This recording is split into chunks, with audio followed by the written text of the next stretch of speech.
Book 10, Baruch, Chapter 37, The Power of Magi-Side Cannons. Oh? You vetoed it? Linley looked questioningly at Watts. He felt that the suggestion was a rather reasonable one. When the enemy forces were in disarray, a sudden attack could definitely give the forces of the Radiant Church and the Cult of Shadows a bloody nose. Watts said respectfully, "Lord Linley, the reason I vetoed this subjection has 3 parts to it." 3 parts? Linley had to admit that he didn't know much about warfare, and so he carefully listened to Watts' explanation. First of all, the chances of success are not high, because there is a distance of several dozen kilometers from the prefectural city of Cod to the river. If we were to send our troops over, by the time they arrived, the enemy forces would number over 1 million, and the disposition of the troops would have been reformed again. Barker shook his head. For 1 million soldiers to set up their formations and be battle-ready is not something done so easily. Watts nodded. That is indeed true. I'm just saying that the enemy forces would be prepared for battle. We only have 500,000 soldiers. How many can we send out on a sneak attack? And this is just the first consideration. The second is, I believe that the commanders of the Radiant Church and the Cult of Shadows would not have made such an elementary mistake. If I was the commander of the enemy forces. Watts smiled. I would first have my most elite soldiers cross the river, then put on a facade of being in a state of disorder on the other side to lure the enemy to attack. When the enemy truly came to attack, the elite troops would immediately deliver a headache-causing blow to them. It must be understood that our biggest support is the city walls. Watts said seriously. With the city walls, we can kill 3 of them for every one of us they kill. Thus, they want to seduce us into fighting with them on a level playing field. Linley nodded in approval. Watts continued, as for the third reason, it is because in warfare, tactics are of less importance than strategy. Our goal is to keep the enemy outside and not let them break into the city. This is the most important thing. As long as we succeed, then this battle will be our victory. Therefore, there is no need for us to pay any attention to the flaws of the enemy. Who knows if those flaws are even real or not? Watts laughed calmly. All we need to do is stay inside the prefectural city of Cod and rely on the advantage of the walls to stand guard. Unless something happens beyond our expectations, victory will be ours. The night passed.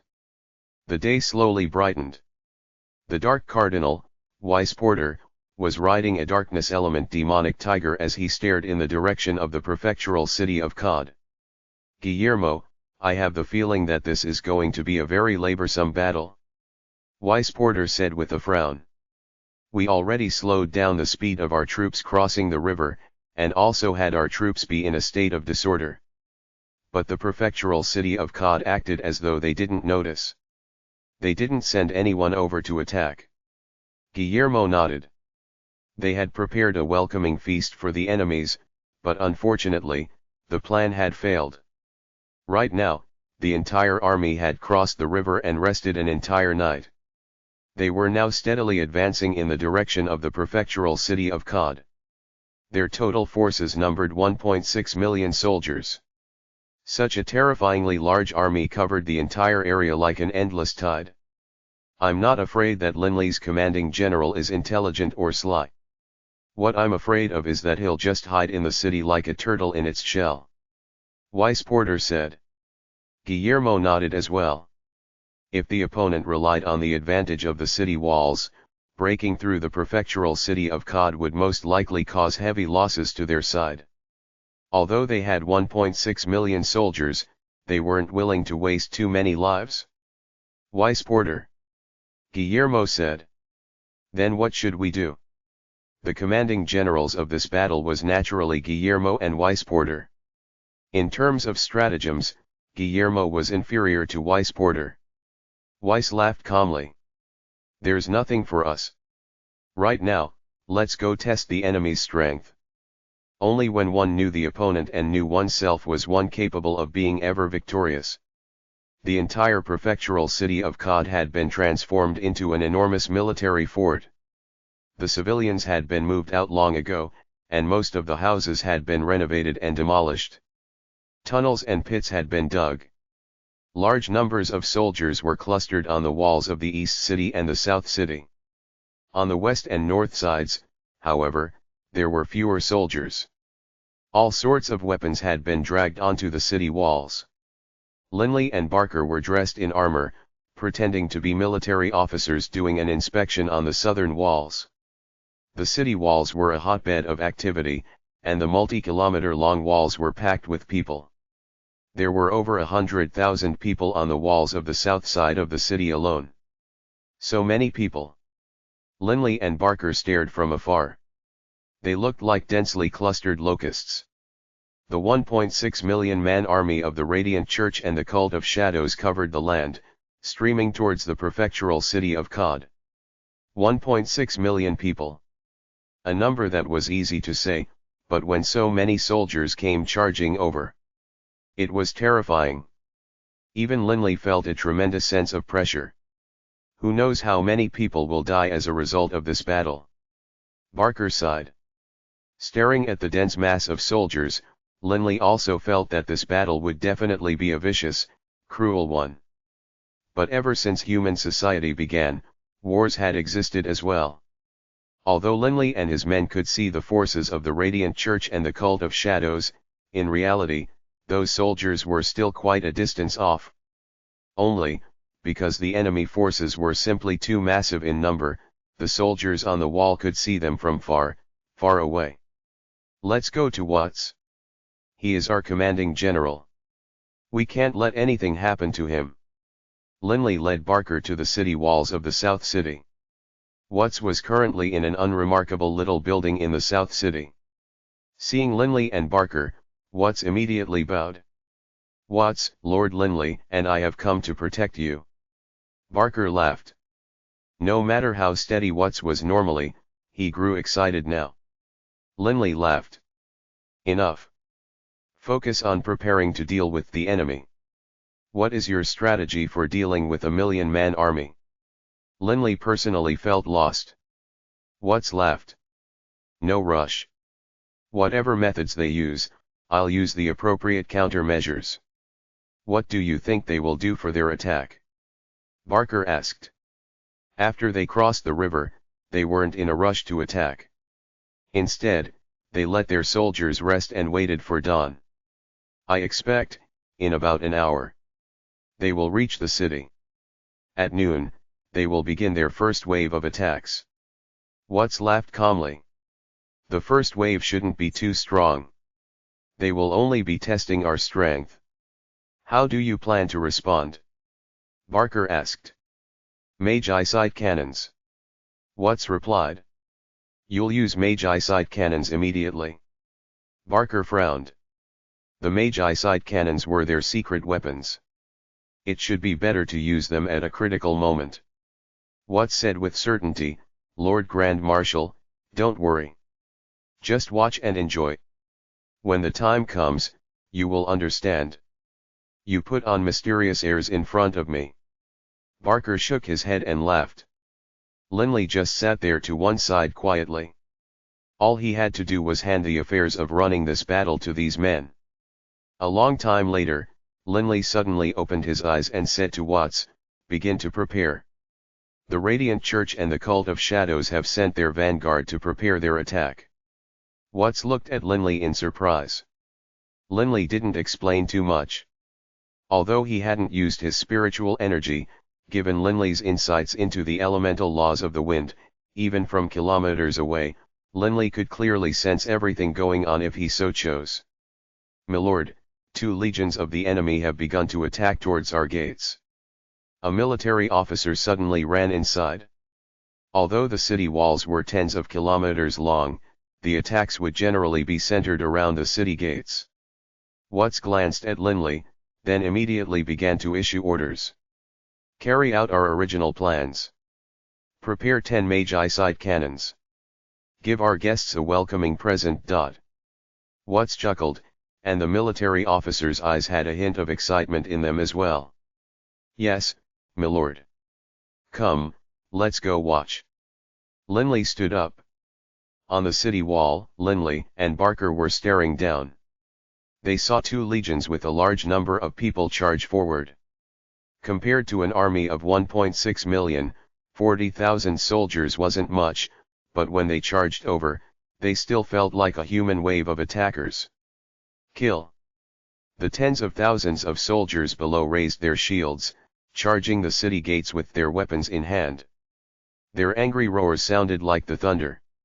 A number of soldiers were charging forward while carrying massive escalades, while in their hearts, they were nervous about being shot by the arrows of the soldiers on the wall. But what shocked them was, no arrows were fired. Fire! An angry roar. The runes on those 10 Magi side cannons instantly lit up, and a terrifying amount of elemental essence began to surround them. Suddenly, those Magi side cannons emitted a terrifying, ferocious roar as 10 explosions of light suddenly struck against the enemy legions. Magi side cannons. Terrified sounds could be heard. One of the balls of fire landed right in the middle of a legion, and the people nearby the ball of fire were instantly turned to charcoal. When the ball of fire hit the ground, it instantly turned into a blazing ring of fire which began to expand like a ripple of water in every direction. All soldiers touched by the ring of fire began to scream in agony as they were burned alive. Fire-style magic, blazing rings of fire. With that one blast, 100 people died. One of the other balls of light, a bluish-white one, fell down into the legion as well, and the soldiers in the area around it instantly were frozen solid, then shattered into tiny pieces. This bluish-white ball of light shattered explosively, transforming into millions of terrifying projectile attacks that shot in every direction. Swish! Many soldiers were struck by these flying shards, and countless people began to scream in misery as a result of the blast. Water-style magic, angry sea of arrow rain. Different types of Magi-side cannons would use different types of Magi-side gems and produce different types of attacks. But without question, this single barrage from the 10 Magi-side cannons caused over 1,000 deaths and even more injuries. But then, the Magi-side cannons lit up again. Bang! Bang! Bang! Almost at the same time, the Magi-side cannons struck again. The enemies were either burned to death, shot to death by freezing shards, devoured by locusts, or electrocuted to death by lightning. The 10 Magi-side cannons fired at the two legions, and to those two legions, they represented the apocalypse. Porter and Guillermo were together. Milords. A military officer saluted as he made the report.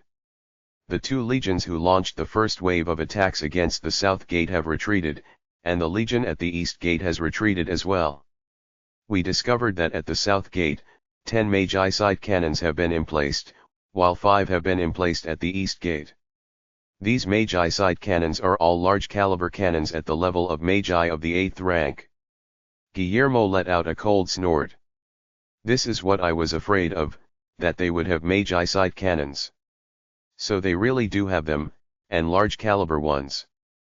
Who sold it to them? Porter laughed calmly. That's not the issue right now. Their possession of Magi-side cannons is within our predictions. However, since they only have 5 at the east gate, then, tomorrow, let's do a real full-on attack. A full-on attack. Guillermo looked at Porter.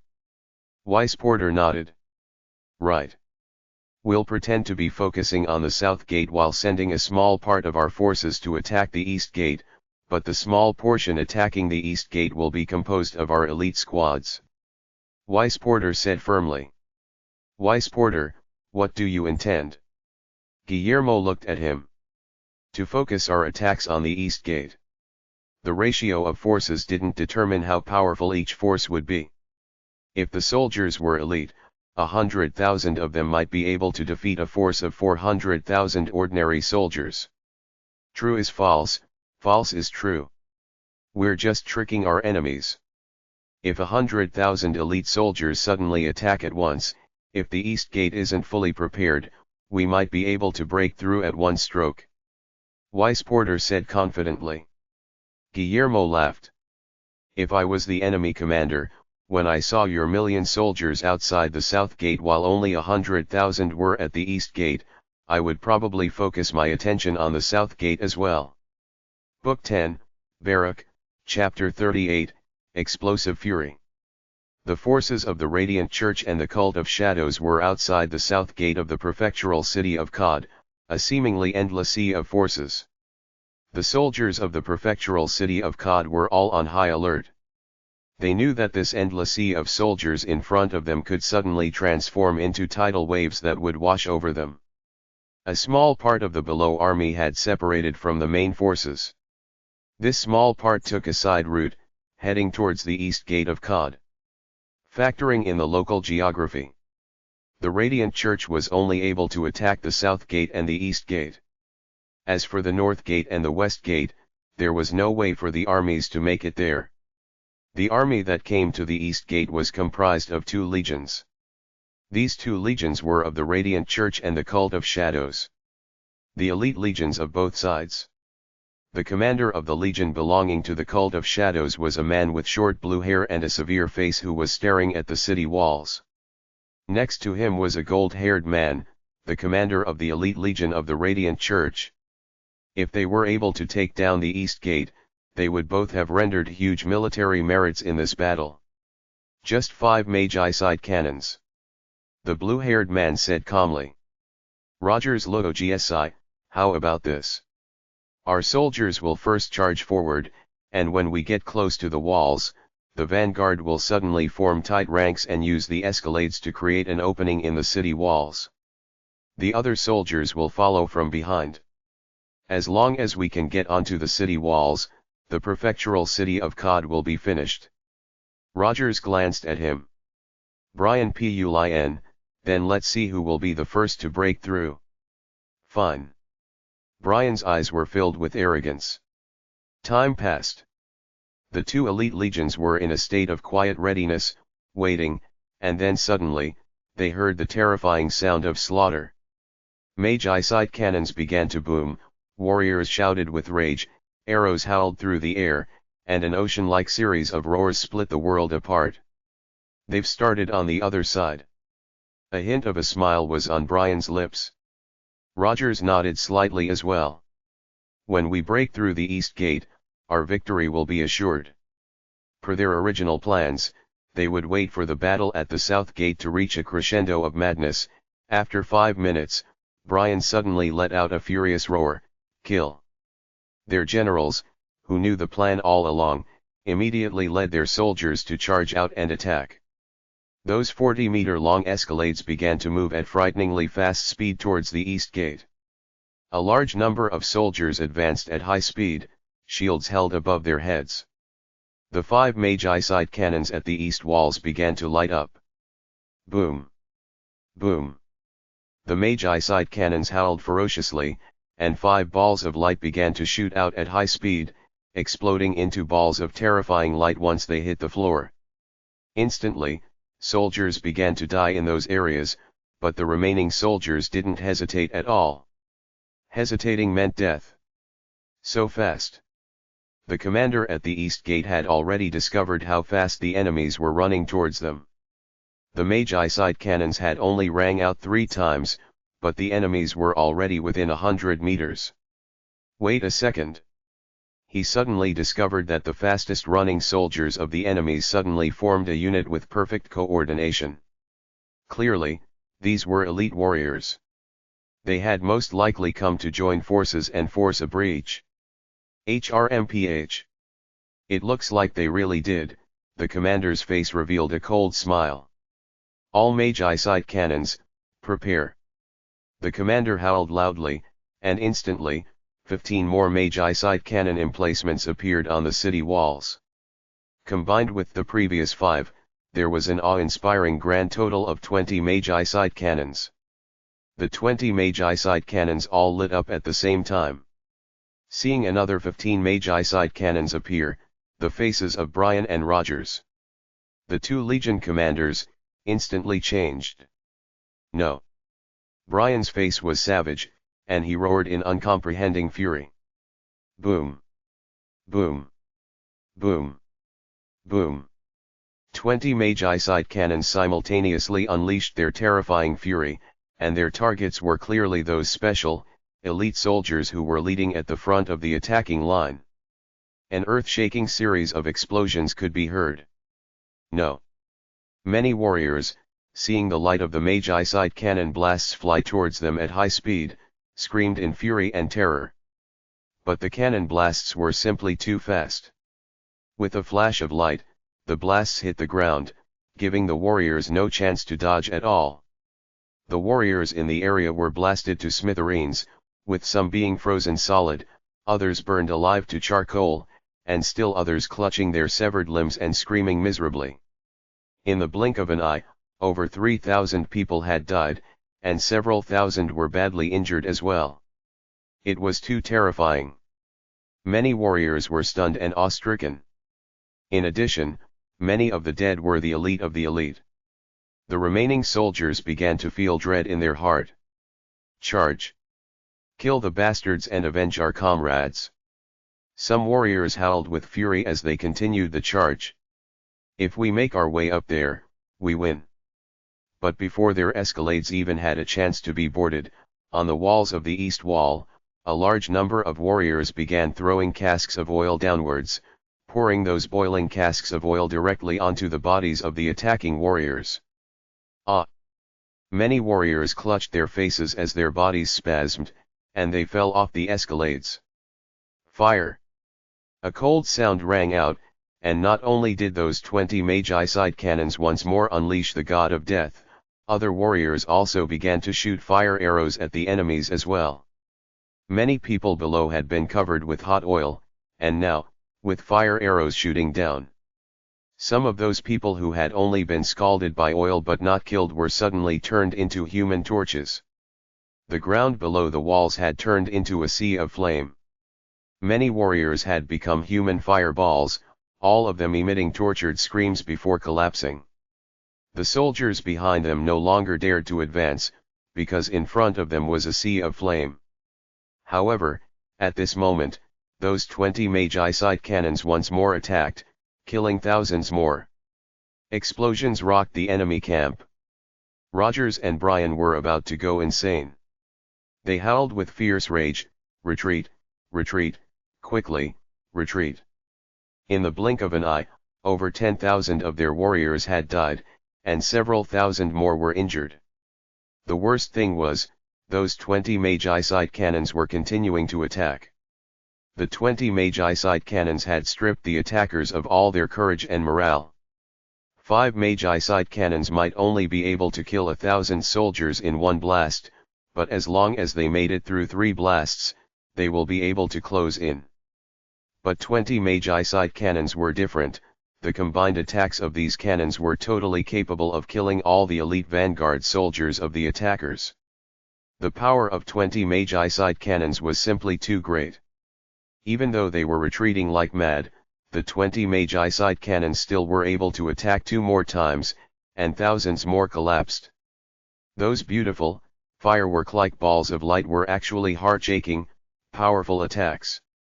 It must be said that the magic attacks were indeed very powerful. For example, the blazing rings of fire were like a fiery red ripple. Unfortunately, although they were as beautiful as a dream, they were as terrifying as a butcher's blade. 100,000 soldiers, 20,000 dead. Another 10,000 wounded. Roger's voice was very low. In a short period of time, our morale has been completely destroyed. The warriors don't have the courage to charge those 20 Magi-side cannons again. By relying on their shields, they could block enemy arrows. But those shields weren't able to block Magi-side cannon blasts, especially large caliber ones. 20. Why are there 20 Magi-side cannons? Brian said furiously. When the Lord Cardinal sent us here, didn't they say there were only 5 Magi-side cannons? If we knew there were 20, we wouldn't have sent them to their deaths like that. Magi-side cannons were simply too terrifying. As long as the enemy were in firing range, their lives would be lost. In addition, the reloading time between each blast was very short. As long as they were charged with sufficient magi sight gems, they would be able to constantly attack. They were far more terrifying than even 20 magi of the 8th rank. Go back. Rogers looked at his surrounding soldiers and immediately issued the order. Brian clenched his fists, unwilling to admit what just happened. Mother of***er. We were tricked. The people of the prefectural city of Cod really are mother of***ing bastards. Let's go back. They had lost 30% of their attack power. If they were to attack again, they probably wouldn't be able to muster even half of their earlier attack power. But the enemy hadn't lost a single warrior. Of course, the enemy had spent a huge amount of money. Each time the magi sight cannons fired, an enormous amount of gold coins was being spent. How many kingdoms would be willing to afford the cost of 20 magi sight cannons constantly blasting non-stop like this? What was real was false. What was false was real. The Radiant Church and the Cult of Shadows had played some tricks, but unfortunately, the prefectural city of Cod had been hiding the true number of magi sight cannons. They had a total of 36 magi sight cannons, but had only taken out 15 at first. According to their plans, the East Gate would have 20 magi sight cannons, while the South Gate would have 16. The battle at the East Gate concluded quickly, but the battle at the South Gate was extremely brutal. Prepare. A large number of soldiers on the walls of the south side fell to the ground, great bows at the ready, their arms tensed. Those enormous bows were terrifying to behold. Any of the soldiers here could easily lift several hundred pounds. And now, for them to need to use both hands and both feet to draw and fire these bows, one could imagine how powerful they were. Fire! When the order came, countless massive arrows fell down like rain from the city walls, creating a terrifying howl as they descended downwards. Ordinary shields were of no use. These massive arrows punched straight through them, piercing through the shield-bearing soldiers.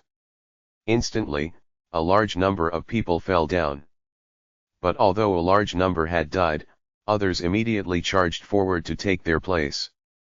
A large number of escalades had already latched onto the city walls, and many soldiers were even preparing to charge onto them. The 6 previously hidden magi sight cannons were pulled out as well, and 16 magi sight cannons roared wildly, spitting brilliant balls of fire onto the ground below, killing men in large swathes. However, the forces of the Radiant Church and the Cult of Shadows were simply too numerous. They were like an endless wave. Let's retreat for now. If we continue to fight like this, all we are doing is fighting a battle of attrition. Too many will die. Guillermo was frowning. In such a short period of time, they had already lost over 100,000 people. But of course, the prefectural city of Cod had lost people as well, at least over 10,000. The main problem was that those 16 magi sight cannons killed too many people. And also, there were those giant arrows and the falling boulders. Those atop the walls always had a great advantage. I have a bad feeling. Porter was frowning as he watched those 16 magi sight cannons roar. There should only have been 10 magi sight cannons, but when the battle began, 6 more appeared. I'm worried about the East Gate. Guillermo's heart trembled. Are you saying that more magi sight cannons appeared on that side as well? Guillermo shook his head. Not necessarily. Perhaps they simply moved the magi sight cannons of the East Gate to the South Gate. I hope that's the case. Porter didn't care about the dead soldiers. What he wanted was victory. Lord Cardinal. A disheveled Brian and Rogers came running at high speed towards Guillermo and Porter. What is it? As soon as the Cardinals saw these two, they knew things had not gone well. Brian cursed with fury, Lord Cardinal, who provided the intelligence estimates. They are nothing more than mother of ***ing bastards. It wasn't 5 magi sight cannons, it was 20. 20 damn Magi-side cannons. My comrades, with just a few blasts, 20,000 of them died, and many were injured as well. Our legions only had a total of 100,000 men. We've instantly lost 30% of our fighting capability. What's more, the elites of our legion, those who had the courage to charge at the front, died even faster. Our soldiers don't have any fighting spirit left at all. They are all terrified. Weisporter's face changed. He totally understood now. Staring at the distant prefectural city of Cod, Weisporter ground his teeth. So you played us. You enticed us to attack the East City, then changed 5 Magi-side cannons into 20.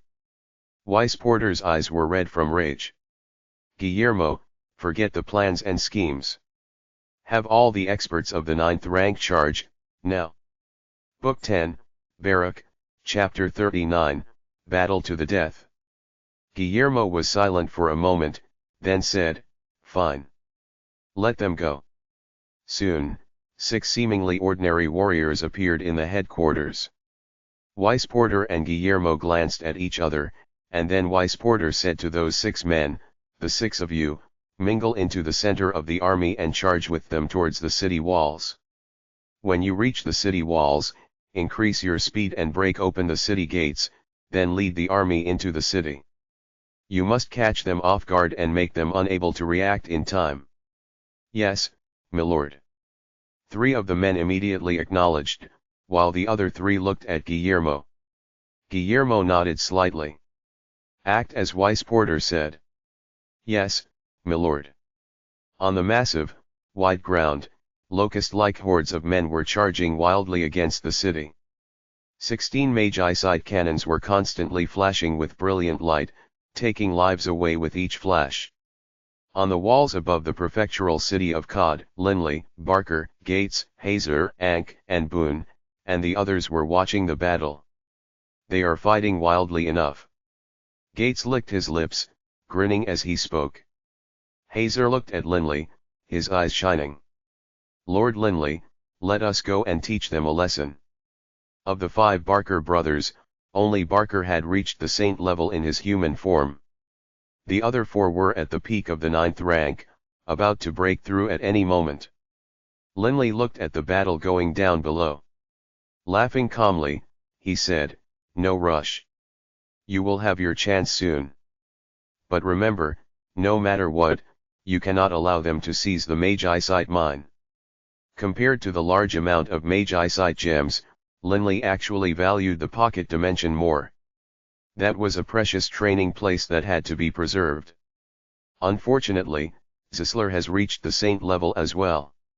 Otherwise, once he acted, he would probably be able to counter 1,000,000 soldiers at once, all by himself. Linley sighed as he spoke. Zisler and Linley had reached the saint level almost at the same time. Zisler was now a saint-level Grand Magus Necromancer. After becoming a Grand Magus Necromancer, Zisler's power had reached a terrifying new height. What Zisler currently spent his time doing was collecting saint-level undead. A single Grand Magus Necromancer could collect and tame a group of saint-level undead. One could imagine how terrifyingly powerful they were. That old bastard. He spends all his time hiding inside the mountain and training. He never shows himself these days. Gates grumbled. "Last time, I went to look for him, and he actually sent a saint-level undead to battle me for a while. I have to admit, that zombie was really pretty damn powerful." Gates sighed. Linley secretly snickered. Zisler was only joking around with Gates. Linley himself knew, if Zisler was really acting in earnest, Gates would probably have been defeated in an instant. This was because necromancers were highly skilled in matters pertaining the soul, and were extremely talented at spiritual attacks. Upon reaching the saint level, once Zisler used a spiritual attack, even a powerful saint probably wouldn't be able to take it. Bang! Suddenly, Linley and the others felt the city walls suddenly shake violently. Barker's face changed. Not good. Linley's spiritual energy had also discovered that below, 6 warriors of the 9th rank had joined forces to smash through the city gates. Charge! The attacking soldiers found, to their delight, that the city gates were down. Immediately, a large number of soldiers began to pour towards the city gates. The leaders of the soldiers were those 6 warriors of the 9th rank. The garrison guards of the prefectural city of Qad wanted to block them, but they were easily slaughtered by those 6 warriors of the 9th rank. The commander of the south gate, however, simply watched coldly as this all happened. "Boulder, drop!" The commander's voice rang out without a hint of panic. Instantly, dozens of warriors pulled at hidden levers. With clanking sounds, a massive boulder that was over dozens of meters thick began to fall down. The soldiers below wanted to dodge, but most weren't able to do so and were smashed into meat patties. Bam! The city gates had been sealed. The soldiers outside weren't able to make it in, and the soldiers inside weren't able to go out either. 6 warriors of the 9th rank. They really are going all out. Gates roared angrily, and then with a flip of his hand, he retrieved his massive great axe as he charged down from the top of the walls into the inner courtyard. All 6 of those warriors of the 9th rank had been inside the city already. Gates jumped down, and he was immediately followed by Ankh, Boone, and Hazer as well. Within the city, the 6 warriors of the 9th rank were engaged in a wild slaughter, with none of the soldiers around them able to fend them off. "Quick, flee!" One of the warriors of the 9th rank shouted loudly as he sent his warblade chopping down towards an officer, who was instantly split into 2 halves. Wherever these warriors of the 9th rank went, corpses followed in their wake. The other warriors of the 9th rank knew that they couldn't stay here for too long either. They didn't pay any mind to the soldiers who had followed them in either. A golden-haired, one-eyed warrior suddenly launched himself off the ground, easily sending himself over 30 meters into the air, flipping past the wall and arriving outside the city. The other 5 warriors of the 9th rank immediately also launched off the ground. "You want to run?" A furious howl, and then a terrifying great axe flashed towards them. Gates was the first one to land, and in mid-air, he stopped one of the leaping warriors of the 9th rank. The warrior of the 9th rank actually wanted to use the heavy sword in his hands to block the axe, but as soon as he did, bam! The warrior's heavy sword shattered into pieces, and he was smashed back down into the ground shaking from the collision. Gates howled angrily, "You mother of asteriskers actually dare to break into the city? Die!" The terrifying great axe chopped down yet again, and it was as though the surrounding area had suddenly frozen. Gates had already reached the imposed level of understanding. There was no place for the warrior of the 9th rank to flee. Ah! A miserable, agonized cry could be heard, and then he was eviscerated by the massive great axe. Blood and splintered organs splashed everywhere, and his body fell heavily to the ground, never to rise again. Although they were both warriors of the 9th rank, Gates was at the peak of the 9th rank and an undying warrior. The difference was too great. The other 4 warriors also encountered Boone, Ankh, and Hazer. Ankh, all by himself, forced 2 of them back down. The eyes of Hazer, Boone, and Ankh were filled with savage, murderous delight. The battle concluded very quickly. "Milord, aside from myself, the other 5 were unable to escape." The golden-haired, one-eyed man clearly seemed unwilling to accept this outcome. Weisporter and Guillermo's faces turned ugly to behold. "How is that possible? You are warriors of the 9th rank." Weisporter's face couldn't help but turn pale as he spoke. "I saw Linley and those undying warriors on the city walls," Guillermo suddenly said.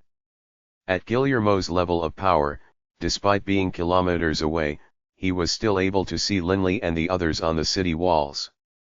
Weisporter's voice turned low. "Guillermo, could it be that Linley is ignoring our previous agreement and is acting against warriors of the 9th rank?" "It shouldn't be Linley." Guillermo shook his head. "If it was him, Most likely not even a single warrior would have escaped. I expect that it was those undying warriors who haven't reached the saint level yet in their human forms. Given their power, it shouldn't be hard for them to deal with an ordinary warrior of the 9th rank. Weiss Porter was beginning to frown. You can go now. The lucky survivor left. Weiss Porter sent out the order. Let the attacking soldiers retreat for now. Today, we'll pause for now. Yes, milord. The messenger immediately ran out. Guillermo looked at Weiss Porter, puzzled. Weiss Porter closed his eyes. After a while, he opened them, then said calmly, Guillermo, at nightfall, let's prepare to order our men to attack again, late at night. We have to take down the city before daybreak tomorrow. We'll pay whatever cost in lives is necessary. Late night. Guillermo frowned as he looked at Weiss Porter. Even if we don't care about the lives of our warriors, it'll be hard to break through. Neither Guillermo nor Weiss Porter cared at all about the lives of their ordinary soldiers. They commanded a tremendously high number of soldiers, and it was in fact useful to reduce the population a bit through warfare. Ordinary warriors only required a year or two of training, after all. They didn't care about them. What they cared about were elite soldiers. For example, the 100,000 soldiers that had been sent to attack the east gates. Tonight, we will attack the city, no matter the cost. If by 5 in the morning, we still haven't broken through, then we will use your final trump card. Weiss Porter looked at Guillermo. What say you, Guillermo? Our final trump card. Guillermo was silent for a moment. He knew what Weiss Porter was talking about. Guillermo nodded slightly. Fine. Actually, if they were to begin attacking at midnight and fight like wild all the way until 5 in the morning, even if they weren't able to break through, they would exhaust the forces of the prefectural city of Cod. At that point, the Radiant Church and the Cult of Shadows would use their trump cards, making their victory utterly assured. The countless warriors beneath the walls retreated like the retreating tides. Watts stood atop the walls, his face expressionless. Linley looked at Watts from nearby, his eyes filled with praise. Just then, he had watched the entire procession of battle. The enemy had attacked multiple times, at the east gate and the west gate, but Watts' orders as well as his disposition of forces had been quite perfect. Watts, Linley, Barker, Boone, Ank, and the others walked towards him. Watts bowed as soon as he saw the group of people. Linley smiled. Today's battle has already concluded. Watts, get a good night's rest. No need, milord. Watts had a very serious look on his face. Today, the enemy attacked us several times with their armies. They used their elite soldiers to try and break through the east gate, then sent warriors of the 9th rank to break through the south gate. And they had their soldiers attack wildly. I can sense that the opposing commander isn't a very patient person. I expect that his next strategy will be exposed later today or tomorrow. Tonight, they will probably attempt a sneak attack. Watts looked towards the enemy camp. When two armies engaged in battle, if one could understand the personality of the opposing commander, one would be able to better predict the enemy's actions. Oh! A hint of a smile was on Linley's face. Gates laughed loudly. Lord Linley, don't have any doubts. Watts' predictions are at least 90% likely to occur. That night, Linley, Barker, and the others were drinking wine in a courtyard. Because Watts had predicted that the enemy would attempt a sneak attack tonight, all of them were waiting. A secret pocket dimension room. Boone seemed shocked by Linley's words. Barker nodded as well. Right. Even I, someone who doesn't have much of an affinity for the elements, would clearly sense all the elements in that mysterious room. That sort of feeling was very unique. I felt closer to nature than ever before. Ank, Boone, Gates, Hazer. You need to train hard. In the future, when you are at the saint level, you will be able to train inside the pocket dimension room. Linley smiled. The room was 10 meters wide. It could indeed permit multiple people to train inside at once. Suddenly, fierce battle cries erupted from the south gate, immediately followed by the furious roars of Magi side cannons. Miserable screams, arrows ripping through the air. Linley, Barker, and the others exchanged glances, then began to laugh. That what's? He guessed correctly. Come. Linley began to feel some admiration for what's. Their group hurried towards the south city gates. The closer they drew, the louder, the more terrifying the sounds of battle became. Illuminated by torches, the ground below the city was filled with corpses, while large numbers of soldiers were falling off the walls as well, as the soldiers below wildly shot arrows upwards. Siege escalades. Linley suddenly saw a huge construct slowly make its way towards the city. Each siege escalade was over 40 meters wide, and was made entirely out of steel and cement. The massive mobile forts were slowly making their way towards the city walls. The part of the mobile forts facing the city walls were made entirely out of a thick layer of steel. Boom! The Magi side cannons belched forth their fury. The blazing balls of fire only caused a layer of metal to melt, but the steel was several meters thick. The massive things weren't budged at all. There were 10 of these siege escalades, and they formed a line, slowly advancing towards the city walls. Book 10, Baruch, Chapter 40, Meat Grinder. The 10 siege escalades were like 10 giant steel behemoths, slowly advancing despite the withering rain of fire from the Magi side cannons. Once the siege escalades reach the walls, then, a large number of enemy soldiers will be able to attack through the escalades to the walls. Barker's face was hazily illuminated by the light of the firing Magi side cannons. Boone, Ankh, Hazer, and Gates all turned solemn as well. Linley stood atop the walls, staring down at the locust-like horde of soldiers, and those 10 massive siege escalades. Even he felt it was rather problematic. The next part of the battle will definitely be a ferocious one. Even someone like Linley, who barely knew anything about military strategy, could predict how wild the battle was about to get. Charge! The soldiers screamed furiously, their faces ferocious. Tens of thousands of escalade ladders were placed against the city walls, and a large number of soldiers began to climb onto them, attempting to charge the enemy forces on the walls and engage them in close combat. However, escalade ladders could be knocked off, and could also be lit on fire by burning oil. In addition, each escalade ladder could only fit 2 people at once. Faced with a large number of garrison troops who attacked them at once, they weren't able to do anything. A soldier on top of an escalade ladder jumped off, wanting to charge into the garrison. Slash! Multiple swords and sabers swung out, and that poor soldier in front was only able to make one strike before being chopped into a beehive of holes.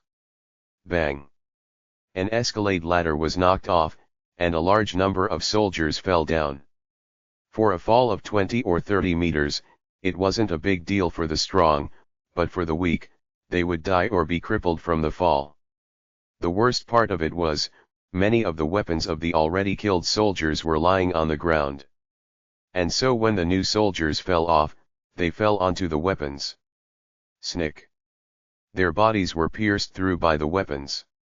A large number of soldiers also wildly shot arrows at the garrison, the hail of arrows falling onto the walls and even into the city.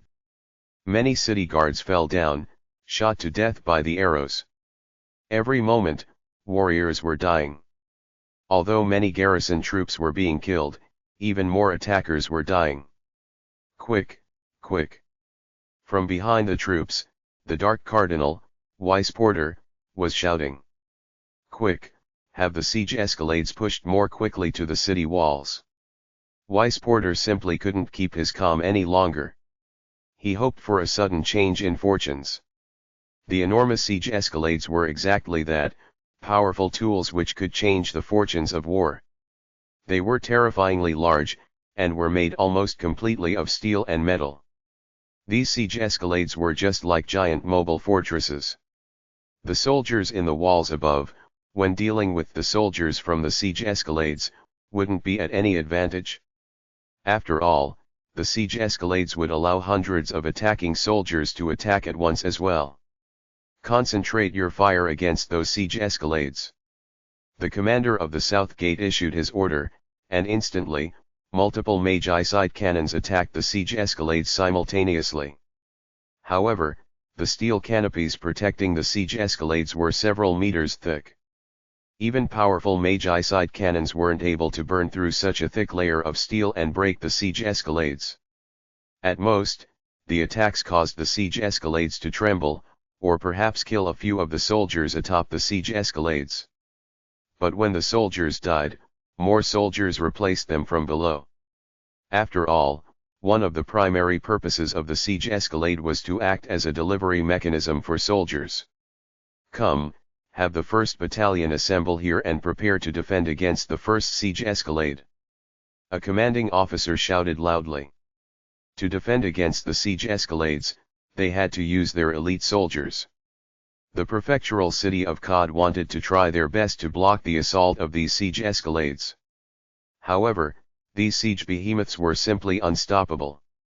With a sudden bam sound, a siege escalade rammed into the city walls. And then multiple bang bang bang sounds could be heard in succession, as one siege escalade after another collided with the city walls. Pull, pull, pull. Atop one of the siege escalades, a military officer was shouting in anger. Many soldiers around him instantly began to activate the hidden mechanisms of the siege escalade, and with clanking sounds, the thick steel canopy protecting the siege escalade swung down. Bang! The 100-meter-wide steel canopy smashed hard against the city walls. This immediately became the equivalent of a 100-meter-wide corridor from the siege escalade into the prefectural city of Cod. The siege escalade was taller than the city walls to begin with. With the canopy down, the soldiers of the Radiant Church and the Cult of Shadows were able to charge down from the higher ground in a wild attack. Brothers, kill them. Avenge the captain. Kill. Countless ferocious howls came from the soldiers, as they wildly charged down the corridors to the walls of the prefectural city of Cod. They had been beaten senseless, and while they were charging, many had been shot to death by arrows or blasted apart by Magi side cannons. They hadn't even had the chance to fight a fair battle with their enemies. This sort of frustration and resentment had been building in their hearts. And now, they finally had the chance to explode. The 10 siege escalades represented 10 corridors. Large numbers of soldiers swarmed towards the walls, attacking the defenders. The garrison troops of the prefectural city of Cod didn't budge either. They used boulders to attack, or burning oil. The 100-meter-wide corridors were utterly filled with people. One soldier decapitated his opponent, but then someone else rammed a spear through his chest. The battle at the walls and the siege escalades was a meat grinder. The attackers and defenders fought in pitched, close-quarter battles. Large numbers of corpses clotted the area, forming piles so high that they were even higher than the walls themselves as bodies fell downwards. Blood splashed everywhere, causing rivers of blood to form atop the walls and the corridors. Countless soldiers continued to raise their weapons, charging towards their foes. For the sake of survival. For the sake of avenging their comrades. Everyone fought wildly, their eyes red with bloodlust. Bang! Bang! The Magi side cannons were aiming their fire against the siege escalades now, because the people atop the siege escalades were very tightly clustered. The density was 10 times greater than the ground below. Countless soldiers wanted to use the siege escalades to charge onto the enemy's walls. Indeed, the soldiers moved quickly. Soon, they managed to charge from the siege escalades into the city walls.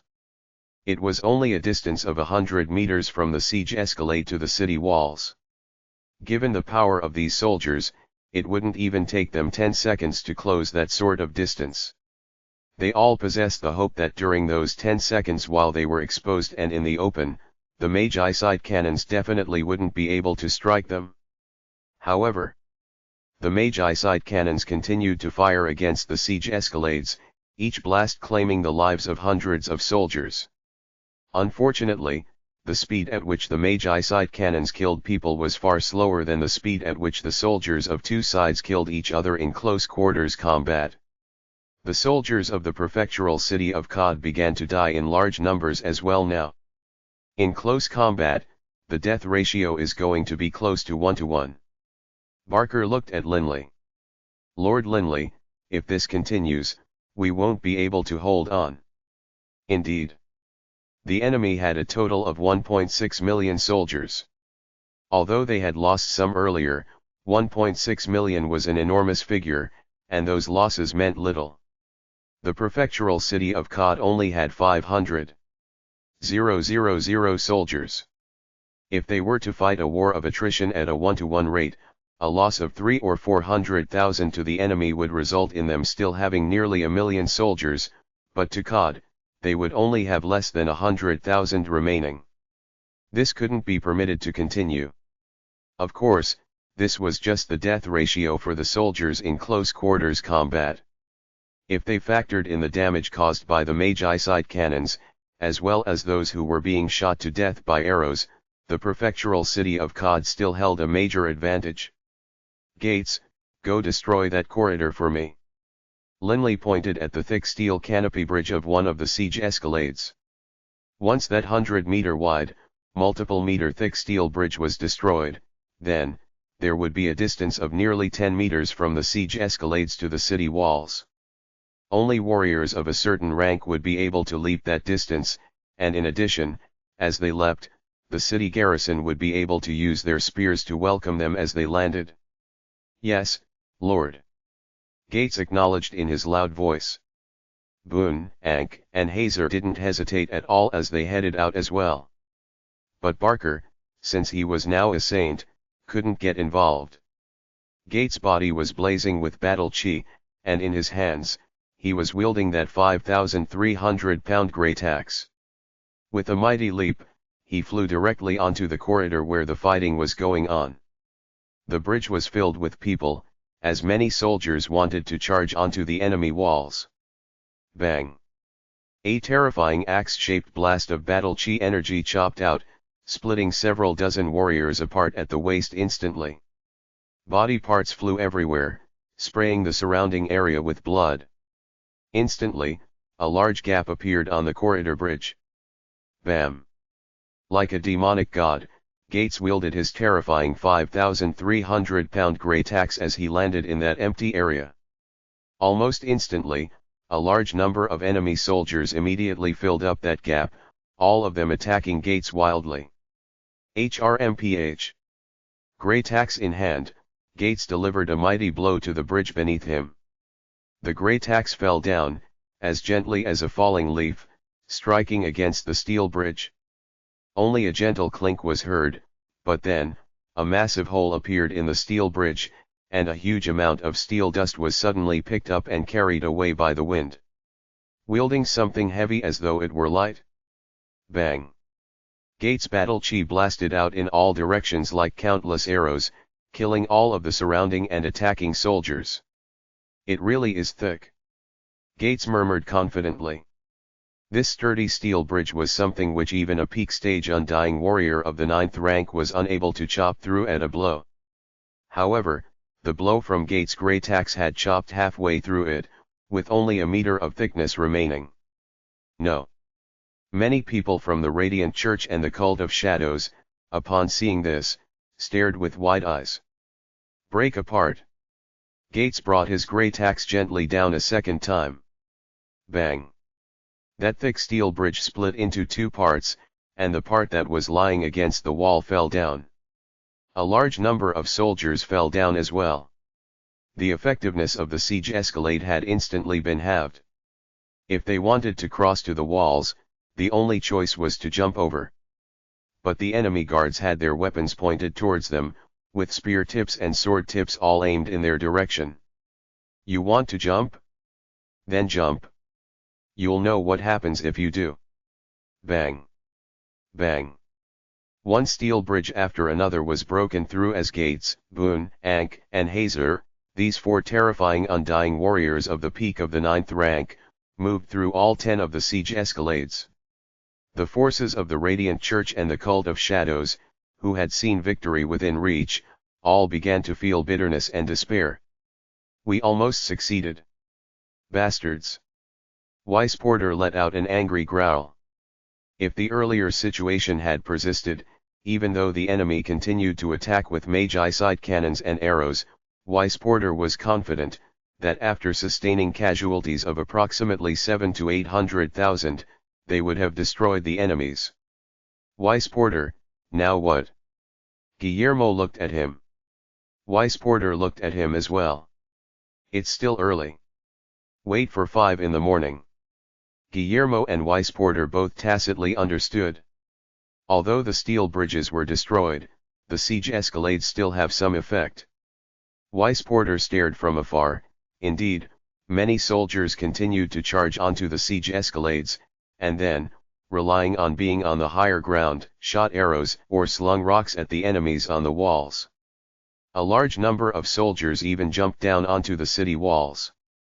Perhaps the initial casualty rate would be horrendous, but once a small safe area was established, they were still able to fight on fairly even footing. They've gone mad. Gates had experienced countless battles, but even he felt a sense of pressure. Simply too many had died. Time passed, 1 minute and 1 second at a time. 3 in the morning. 4 in the morning. As time dragged on, the casualties for the defenders reached nearly 200,000 as well. For their casualties to be at such a terrifyingly high number, one could totally imagine how many had died on the side of the Radiant Church and the Cult of Shadows. When 5 in the morning came, Guillermo and Weisporter looked at each other. Weisporter, as you said. It is time to use our trump card. Guillermo spoke. Book 10, Baruch, Chapter 41, Trump Card. Bang. Bang. Bang. Those Magi-sight cannons continued to attack, as though money truly was no obstacle at all. Beneath the prefectural city of Cod, there was a veritable sea of flame, and the night sky was split up by countless beautiful flashes of light. From far away, the commanders of the joint forces, Weisporter and Guillermo, had shadows cast across their faces. Trump card. Weisporter looked at Guillermo. Snickering, he said, Lord Cardinal Guillermo, I think that these exhausted soldiers of the prefectural city of Cod would be easily defeated once the Sacred Legion of the Radiant Church attacks. There's no need for my side to join in. The trump card of the Radiant Church, the Sacred Legion. The Sacred Legion. In this area of the anarchic lands, the Radiant Church had spent a tremendous amount of effort and materials to cultivate this mighty legion. The Sacred Legion only had a total of 30,000 people. 5,000 of the soldiers in this legion were warriors of the 7th rank, while the other 25,000 were at least of the 5th rank in power. In the other legions, a warrior of the 5th rank might be considered an elite soldier, but in this legion, they would only be the weakest of soldiers. It must be understood that the jumping abilities of warriors of the 7th rank alone would allow them to flip past those 30-meter-tall city walls. Such a trump card of a legion, upon entering battle, would definitely be an unbalancing force. However, cultivating such a legion was simply too difficult. The cost of training them was far larger than that of training even the million-man army. If Linley's saints break our agreement and eradicated our sacred legion, that would be terrible. Guillermo secretly mused. Weisporter and him were thinking the same thing. They were both afraid that the saints would betray the agreement and take part in the battle. For example, those saint-level dragons. For example, Linley and the other supreme warriors. If a few 100,000 ordinary soldiers were killed, the Radiant Church and the Cult of Shadows could easily recruit a few 100,000 more. All they needed was a year or two of training. But the Sacred Legion, every single soldier represented years' worth of training and expenditures. Each lost soldier wouldn't easily be replenished by money alone. Weisporter, are you joking? Guillermo's face sank. Wise Porter immediately laughed. Guillermo, don't be angry. The Shadow Legion of the Cult of Shadows will attack at the same time. The Shadow Legion was built up by the Cult of Shadows for the express purpose of countering the Sacred Legion. Their power was on par. These were two terrifyingly strong legions. Although each had only 30,000 soldiers, and combined they only numbered 60,000, to the two sides, the worth of these trump-card legions wasn't any less than that of a million-man army. Atop the city walls, Linley and Barker were watching the battle as though it had nothing to do with them. The city guards in the area had been dismissed. There's nobody there. The enemy soldiers clearly saw an area where only two people were standing. Quick, attack over there. The battle was so frantic that none of the soldiers were thinking clearly. Seeing an opening in the walls, they immediately charged over. But just as they ran up the escalade ladders and charged at Linley and Barker with their weapons raised, slash! Instantly, countless knives of wind formed a wall. The three warriors who had been the first to charge over were instantly turned into meat paste, and even some of the warriors close to the top of the escalade ladders were chopped into ground meat. This scene replayed itself over and over throughout the battle. Nobody was able to draw near these two. I'm feeling really mother-asterisk-ing stifled. Barker cursed softly. Barker looked at Linley. Linley didn't seem to feel anything at all. Barker couldn't help but say, Lord Linley, how can you just keep watching? Why can't I? Linley stared below. Oh. Barker looked at Linley questioningly. Linley laughed calmly. I now somewhat understand how the war god feels. Let worldly matters develop naturally. People will always die in wars. If I hadn't founded the Baruch kingdom, perhaps even more people would have died in those endless, chaotic wars. Linley looked down below. The mortal world has its rules. And we have our rules as well. I will hold to our agreement. Even if they break through to the Magi site mines and seize them, I won't interfere. Linley said calmly. Barker grew frantic. But what about that pocket dimension room we discovered? What are you afraid of? Linley laughed calmly. It is impossible for non-saints to enter that secret room. But which saints would dare trespass on my territory? Linley was already viewing this battle with a transcendent gaze and mind. It didn't really matter if they won or they lost. And in addition, the pocket dimension was immovable. You speak truth, Lord.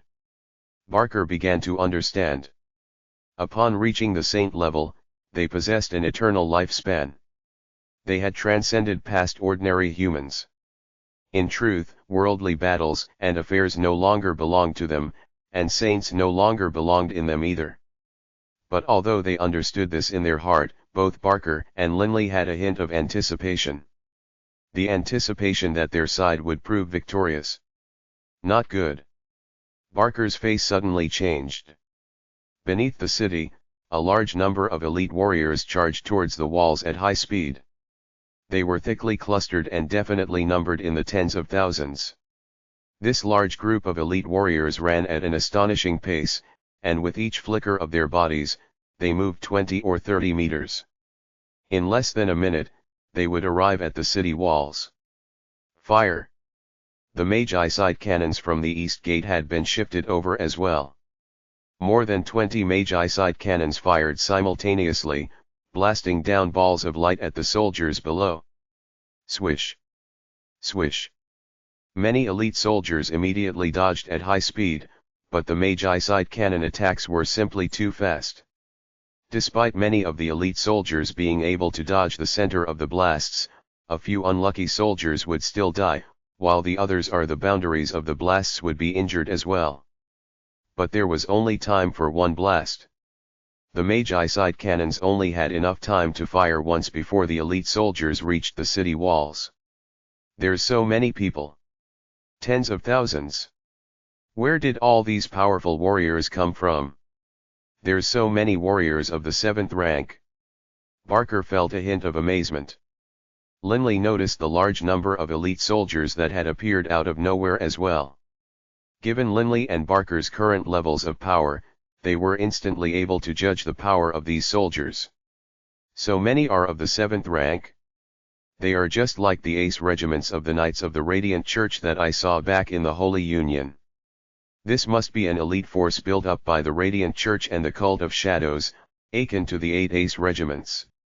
This is their true elite force, here in the anarchic lands. Linley guessed. And that was indeed the case. Whoosh! Whoosh! Whoosh! Whoosh!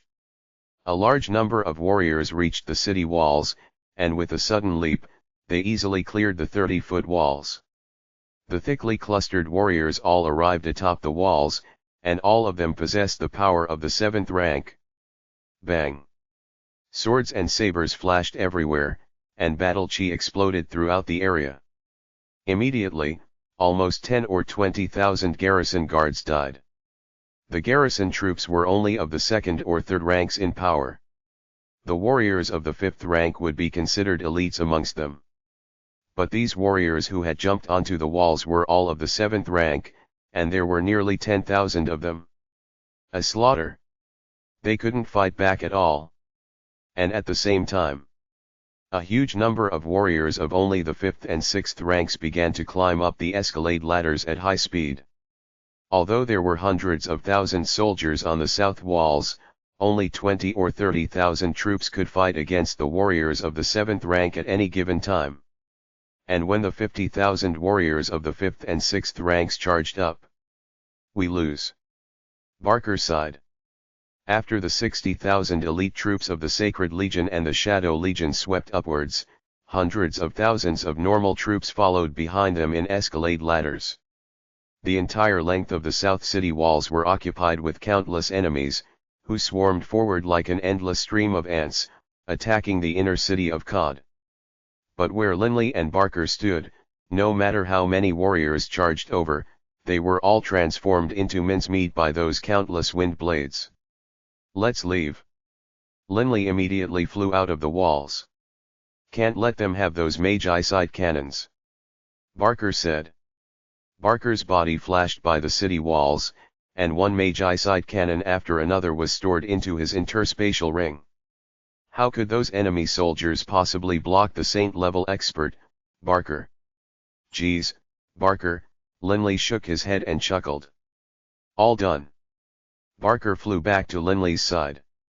Barker and Linley flew into the air above the prefectural city of Cod. They could clearly see what was happening throughout the prefectural city. What's clearly had been prepared for this breach, as a large number of troops were currently retreating through the west gate and the north gates. At the same time, many soldiers remained within the prefectural city of Cod, preparing to do battle and prevent the enemy forces from chasing. A large number of troops were fleeing towards the north of the prefectural city of Cod. Wat stared at the distant prefectural city of Cod and let out a low sigh. In the end, he had still lost. When those two terrifying enemy legions had appeared, Wat knew that there was no way they could block them. The Radiant Church and the Cult of the Shadows, combined, had 60,000 elite soldiers, 10,000 of whom were of the 7th rank. To warriors of the 7th rank, walls might as well not exist. How could one possibly defend against such a monstrously powerful legion? What are you sad about? Gates was next to him. If we lose, we lose. When I was in the 18 northern duchies, losing battles was a commonplace event. But of course, I still felt pretty pissed. Gates was resigned as well. When those 60,000 elite soldiers attacked, how many of them could he, Gates, kill by himself? After all, they wouldn't just run up to him and wait for him to kill them. If I was a grand mega saint, that would be wonderful. I'd just cast a forbidden spell and wipe them all out. Gates secretly mumbled to himself. Right at this time, Linley and Barker flew over. They had seen Gates, Boone, Ankh, and Hazer, and thus they flew down. As they did, Linley asked Watts, How many people have you assigned to fight the rearguard action to hold off the enemy? 100,000. Watts replied. We have a total of 150,000 soldiers in full retreat, none of them wounded. As for the remaining 100,000, half of them are injured, while the other half are at full strength. By relying on the traps and secret tunnels we dug early on, they should be able to stop the enemy forces for an hour. An hour? Linley asked. Right. An hour. After an hour, my men will send a signal arrow, and all the soldiers will immediately surrender. What side? There's nothing for it. If they fight to the end, they will all die. Linley nodded with understanding. In the anarchic lands, for the defeated soldiers to surrender was quite normal. 1 hour will be more than enough for us to pull away from them. Watts said. There were 200,000 soldiers stationed at the Magi site mines, and the defenses had been prepared long ago. Watts and his men had fled in the early morning, while in the afternoon, the 150,000 survivors arrived at the Magi site mines. As soon as they arrived, they were immediately sent to the administrative areas to rest and eat. Nightfall. Within a tent, Linley, Barker, and the others were seated together, eating dinner. At this time, someone arrived. The person who had arrived was Delia, and her arrival instantly caused everyone to stop eating. Even Barker, Gates, and Boone all immediately came over to greet her. Linley, how can you keep eating? Delia was somewhat frantic. What is it? Linley looked at Delia. Delia said, the forces of the Radiant Church and the Cult of Shadows have almost arrived. What are we going to do? What are we going to do? What can we do? Linley shook his head helplessly. Delia, right now, a large number of people are mining as fast as they can. We've already finished mining over a quarter of the total number of gems here. This was one method as well. Mine as much as possible. But suddenly, Boss BB suddenly appeared atop the dinner table. He stared at Linley with his beady little eyes. The enemies have sent so many people over. Boss, I've already brought Zisler over. Let Zisler cast a single forbidden level spell, Undead Calamity, and summon an army of millions of undead in a single spell. Exterminate them. At this moment, the tent flap opened. An old man wearing a black robe walked in. He was as thin as a skeleton. It was the Grand Magus Necromancer, Zisler. Lord Linley, I am ready to obey your commands at any moment. If you give the order, none of those million soldiers outside will survive. Zisler's eyes flashed with a cold green light. Zisler's army of undead didn't just include ordinary undead. They even included undead of the 9th rank, and even quite a few of the saint rank. To exterminate that million-man army was as easy as raising his hand. Book 10, Baruch, Chapter 42, An Utter Catastrophe. Everyone in the tent couldn't help but look towards Linley. Without question, Linley was the leader of these saints. Boss! BB called out frantically. Linley shook his head slightly.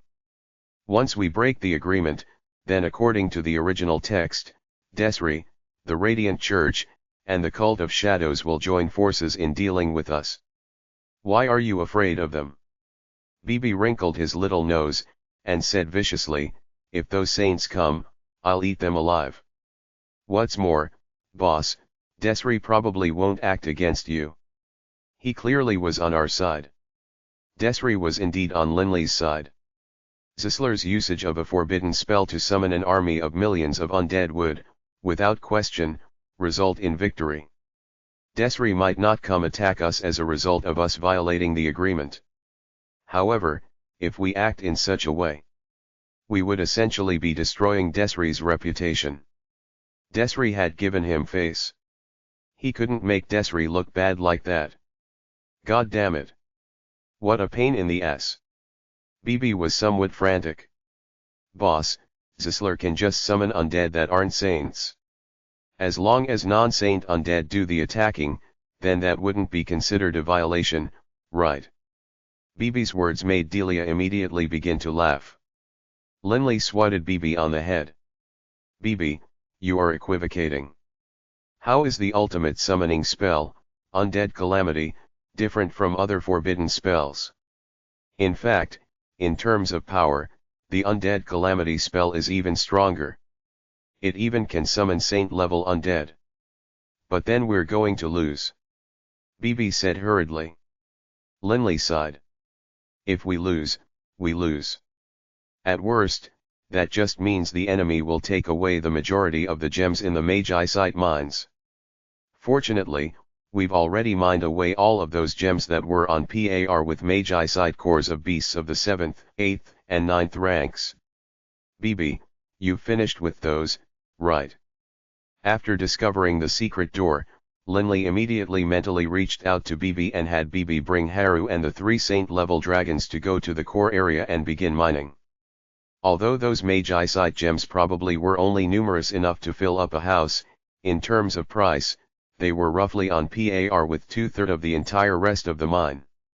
After all, these gems held enough energy that they were on par with the Magi site cores of magical beasts of the 7th, 8th, and 9th ranks. We've mined them all. Bibi said hurriedly. But, we've only mined out 20 or 30% of those ordinary Magi site gems. The 20 to 30% of ordinary Magi site gems, combined with the core gems that they had mined, were worth perhaps only 50% of the total value of the Magi site mines. Rumble. The thickly clustered soldiers quickly formed up into 2 lines. The enormous, million-man army seemed like a behemoth as it swept towards the defenses of the Magi site mines. Within the army, Weiss Porter and Guillermo both had smiles on their faces. We win. Guillermo laughed as he looked at the distant Magi site mines. Weiss Porter chuckled. Don't celebrate just yet. Nothing is certain until the last moment. I don't care about Linley's soldiers. What I'm afraid of is Linley personally interfering. Or, those saint-level magic beasts attacking. Our army would probably totally collapse. True. Guillermo sighed as well. How effective was their previous agreement in binding Linley? First let our army rest. They fought all night, then marched for an entire day. The soldiers haven't had a chance to rest at all. Weiss Porter said. It's already night. Wait for dawn. Let them rest one night, and then attack again at dawn. Right now, the advantage was all on their side. Although their common soldiers were exhausted, those 60,000 elite soldiers weren't tired at all. The weakest soldier of those 2 legions was of the 5th rank. During the battle at the prefectural city of Cod, they had only attacked at the very end, and then traveled for a day. Given their power, even staying up for 3 days and 3 nights was fine. Within the forest of darkness. Rustle, in this primeval forest, a soft sound rustled throughout the area.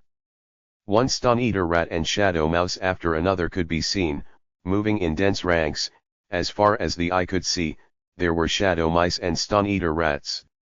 Countless rat-type magical beasts were traveling towards the south side of the forest of darkness at high speed. Gray stone-eater rats, black shadow mice, silver stone-eater rats, blue shadow mice, golden stone-eater rats, violet shadow mice. Rat-type magical beasts of all colors were coming out in a constant stream from within the depths of the forest of darkness like a tide, surging towards the south. Amongst them, 3 violet gold rat-type magical beasts were flying in the air above. Big brother, are we being a bit too nasty? One of the violet gold rats spoke out. What do you mean, too nasty? The leader of the violet gold rats sneered. We are the kings of the rat-type magical beasts. Since all 3 of us brothers are making our grand entrance, we have to show off a bit. Also, we only brought a portion of the rat-type magical beasts of the forest of darkness. It isn't as though we brought them all. The forest of darkness was the home of rat-type magical beasts. In the forest of darkness, rat-type magical beast hordes were terrifying in power. No other magical beasts dared to offend these rat-type magical beast hordes. Even saint-level magical beasts didn't want to offend the rat kings. Each of these violet gold rats possessed terrifying amounts of power. That Linley hasn't met us a single time yet, has he? The violet gold rat in the middle laughed. Right. He can be considered as having rendered great merits, for him having taken care of Bibi for so long. The leading violet gold rat said. Big brother, don't be so self-satisfied. From what I've learned from my conversations with Bibi, that Linley's power is quite astonishing. In his full dragon form, combined with his extremely high understanding of the laws, you probably aren't a match for him. The third violet gold rat said. The leading violet gold rat let out a few snorts. At his current level of power, I suppose he finally, just barely, qualifies to be Bibi's boss, now. 12 years ago, when Bibi and the violet gold rat had exchanged blows, Bibi had been at a disadvantage. But 12 years later, Bibi's level of power had already reached parity with the violet gold rat. They are moving so slowly. The leading violet gold rat said with impatience. Suddenly, it let out a shrill screech. Scree! The piercing sound rang out, and instantly, the masses of stun-eater rats and shadow mice below them began to move more quickly. Wherever the endless tide of rat-type magical beasts went, the other magical beasts immediately scrambled to flee. Nobody dared to stop them. Linley's forces were all hidden behind their defenses. All they could do was rely on the local geography and environment to stop the enemy. Although they knew the enemy forces were exhausted last night, Linley's 150,000 soldiers were exhausted as well. The day slowly brightened. This morning was a foggy one. The fog wasn't very thick, but it prevented a person from seeing beyond a few hundred meters. The enemy is moving. Behind the defenses, the soldiers could clearly hear a multitude of footsteps. Clearly, the enemy forces were charging in this direction. In the mist, one could vaguely begin to see countless soldiers appear like a wave crashing towards them. Linley, Delia, Bibi, Zisler, Barker, and the others all quietly watched. Geez, this pisses me off. Bibi grumbled on Linley's shoulders. Bibi secretly glanced at Linley, but Linley maintained his silence. Who here was happy? Who wouldn't be upset at having to give away half the Magi-site mine to the enemies? But Linley had signed the agreement, and he didn't want to make Desri look bad. And so, he held to the agreement. Soon, the hundreds of millions of gold coins worth of Magi-site gems would belong to the enemy. Suddenly, the footsteps came to a halt. At the same time, a loud, world-shaking voice could be heard, surrender. There is no way you can resist our army. If you surrender, we definitely won't mistreat you. The words were said quite suavely. He's rather polite. Gates snickered. Of course. Zisler let out a sinister sneer. They are afraid that we saints will interfere. If you put down your weapons within 1 minute's time and surrender, we definitely won't harm any of you. The countdown begins now. After the voice finished speaking, not a single one of the 350,000 soldiers surrendered. They all quietly awaited the battle to start. 1 minute and 1 second passed. A minute was a very short period of time. The entire battlefield was put under terrifying pressure. Baruch Kingdom's side saw many soldiers sweating. Their knuckles were white from how tightly they held their weapons. Prepare. A voice rang out. The battle at the prefectural city of Cod had resulted in almost no losses to the Sacred Legion or the Shadow Legion. Those 60,000 elite soldiers heft their shields and raised their spears and warblades. We're going to lose. Gates said in a low voice. Delia and Bibi looked at Linley, but Linley remained silent. But just at this time, 3 violet gold flashes of light suddenly streaked through the air, while at the same time, their excited voices rang out. Bibi, I'm here. This time, I brought my big brother and my second brother with me. Saint-level magical beasts. Linley turned and saw 3 violet gold rats. This was Linley's first time meeting saint-level rat-type magical beasts aside from Bibi, and what's more, there were 3 of them. What is that sound? Linley, extremely sensitive to the elemental essences, suddenly sensed a sound from far away. That sound was moving towards them at a very fast speed. Linley spread out his spiritual sense, and suddenly he sensed so many, countless rat-type magical beasts. Black ones, blue ones, violet ones, gray ones, silver ones, gold ones. All sorts of rat-type magical beasts covered the land, like an enormous, endless sea. Countless rat-type magical beasts raised their head and began to let out excited screeches. Scree-ee! Scree-ee! Terrifying, countless screeches filled the air, the world reverberating with the sound. What is that sound? The Sacred Legion and the Shadow Legion, which had just been able to engage in battle, suddenly felt their hearts quiver.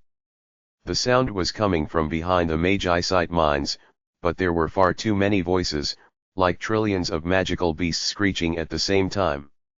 Weiss Porter and Guillermo's faces instantly changed. What is going on?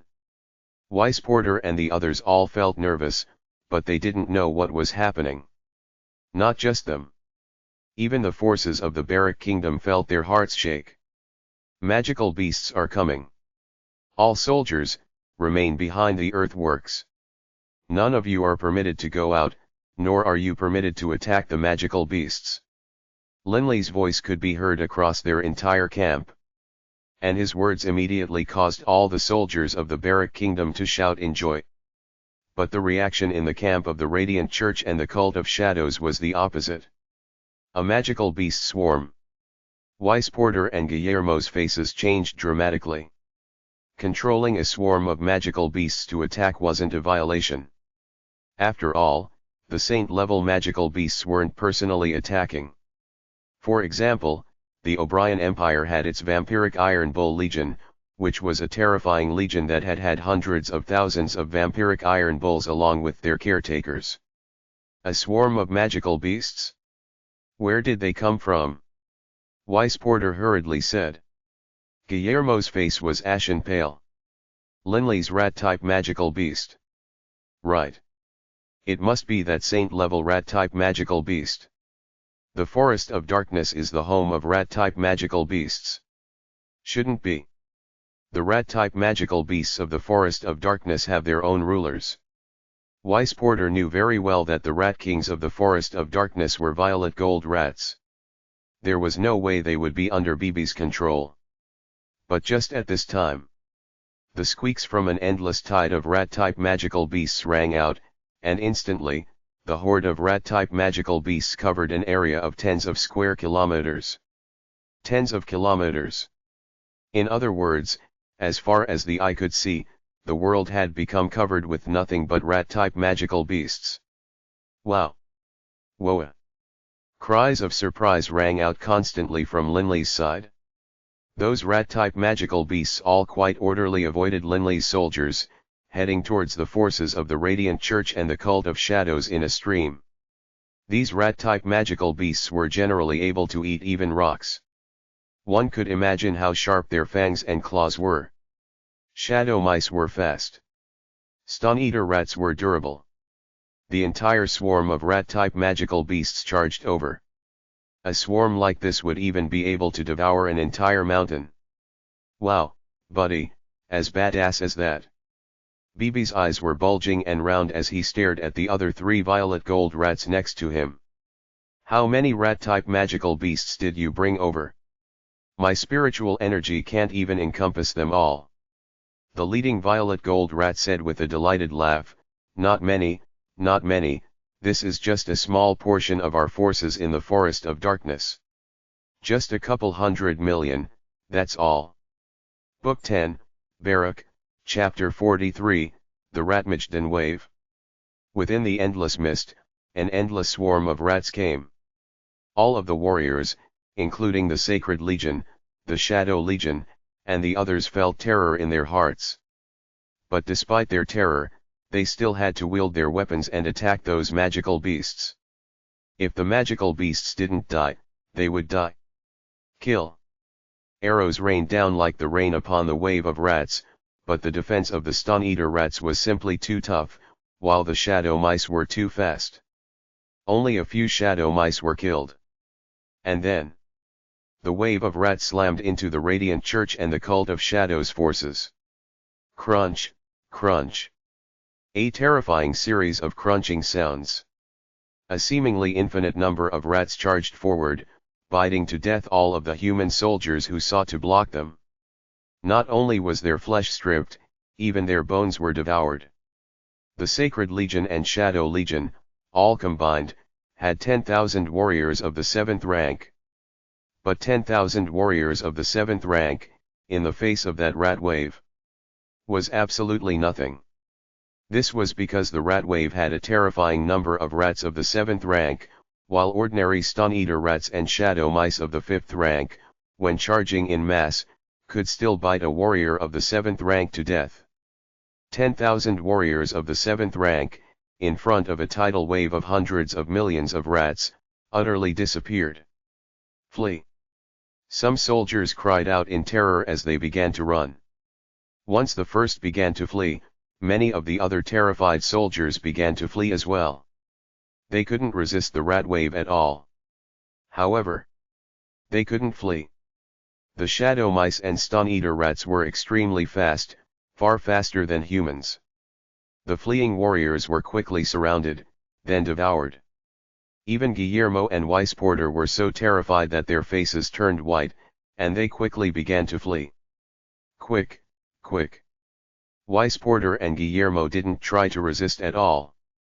The attack of the rat wave caused nearly half of the enemy force of 1,000,000 soldiers to disappear, with not even the bones remaining. Linley, it's enough to make them surrender.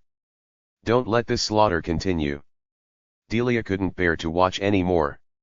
Linley glanced at the 3 violet gold rat kings, and one of them grinned towards Delia. Sure. Hey, Linley, just make the announcement.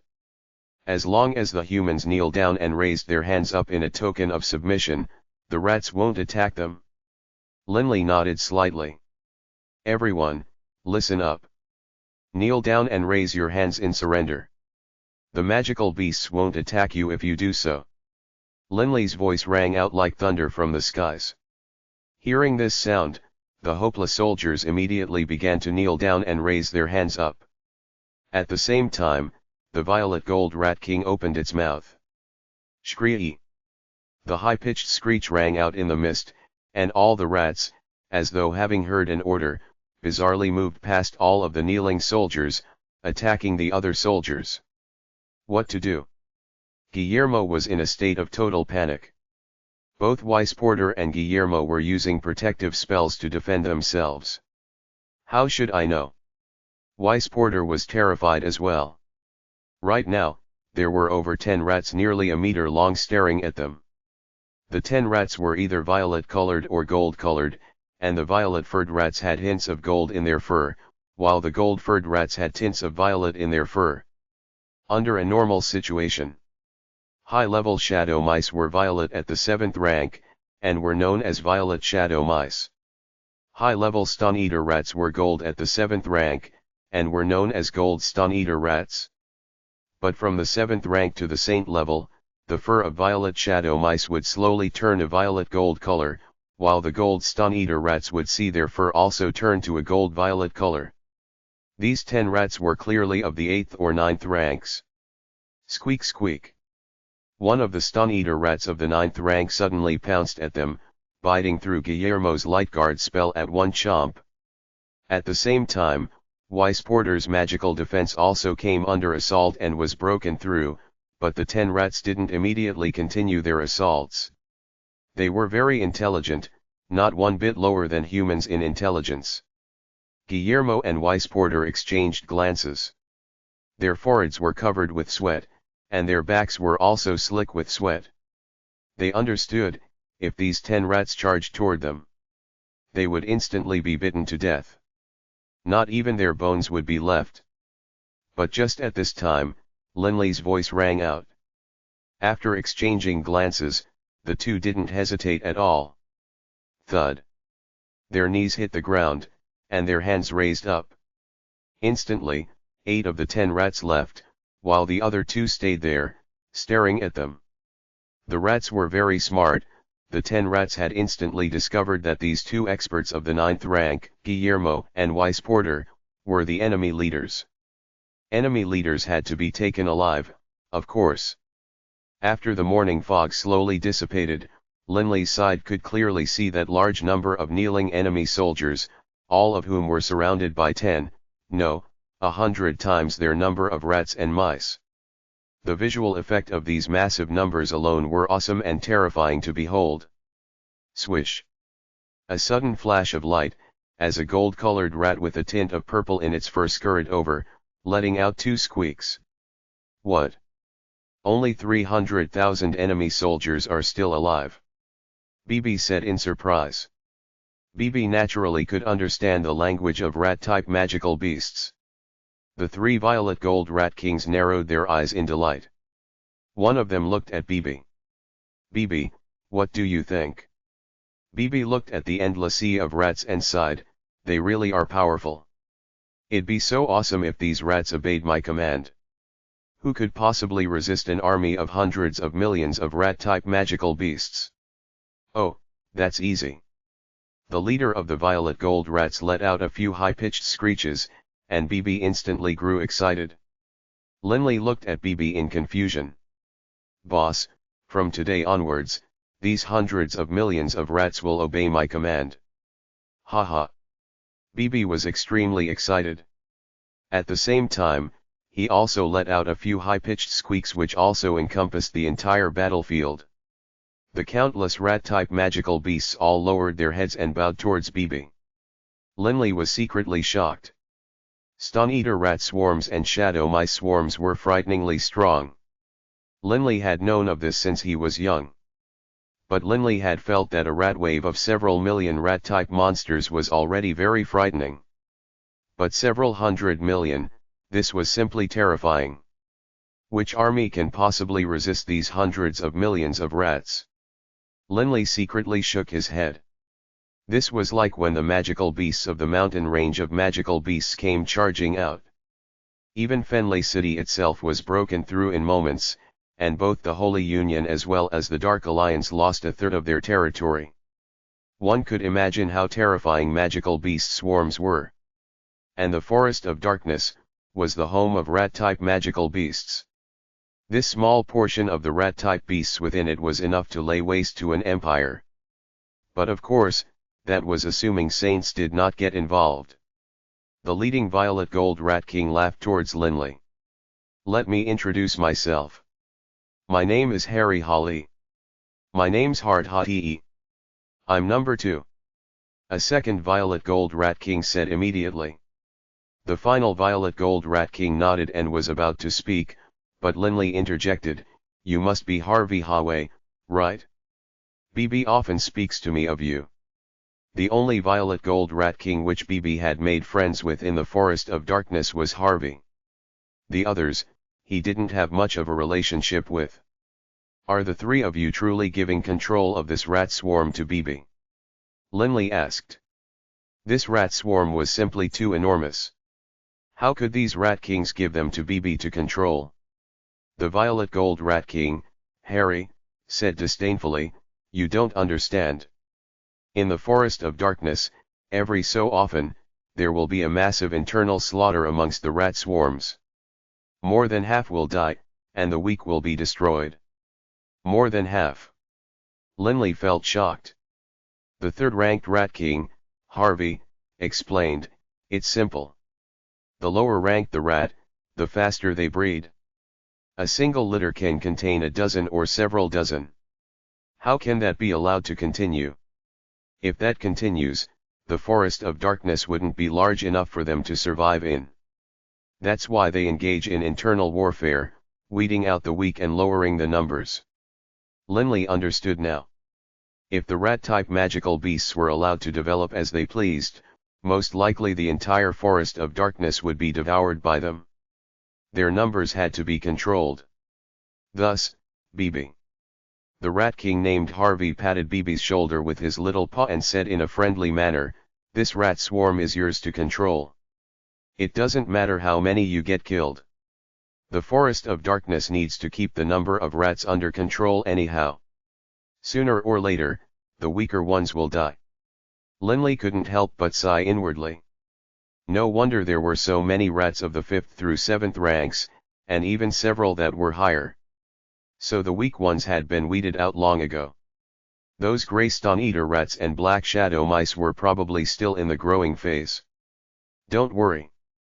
I'll definitely complete your mission and let more than half of them die." Bibi chortled, then looked at Linley. "Boss, how about, let's use these rats to take over the entire anarchic lands. Unify the anarchic lands." Linley's body shook slightly, but then he laughed. "Boss, the two enemy leaders are being escorted over. Porter and Guillermo were being brought over." "Guillermo?" Linley looked at Guillermo. This was a familiar face. Seeing Linley, Guillermo forced out a smile. Linley laughed calmly. "This time, the Radiant Church and Cult of Shadows have really tested my limits. Because of our agreement, I had to just watch the battle happen and not interfere." Guillermo and Porter's hearts were trembling. "It's fine. I'll let your Radiant Church and Cult of Shadows also learn what that feels like." Linley looked at Bibi and laughed. "Bibi, from today onwards, join forces with Barker. Let the rat swarm and the human army attack together. Divide into 10 units and begin to attack the territory of the Radiant Church and the Cult of Shadows in the anarchic lands." "Yes. Bibi, will definitely succeed." Bibi intentionally puffed out his chest, then issued a very proper military salute. Barker's eyes were shining as well. "Lord Linley, don't worry. With these hundreds of millions of rats, uniting the anarchic lands will be simplicity itself. By now, even the elite legions of the Radiant Church and the Cult of Shadows had been destroyed.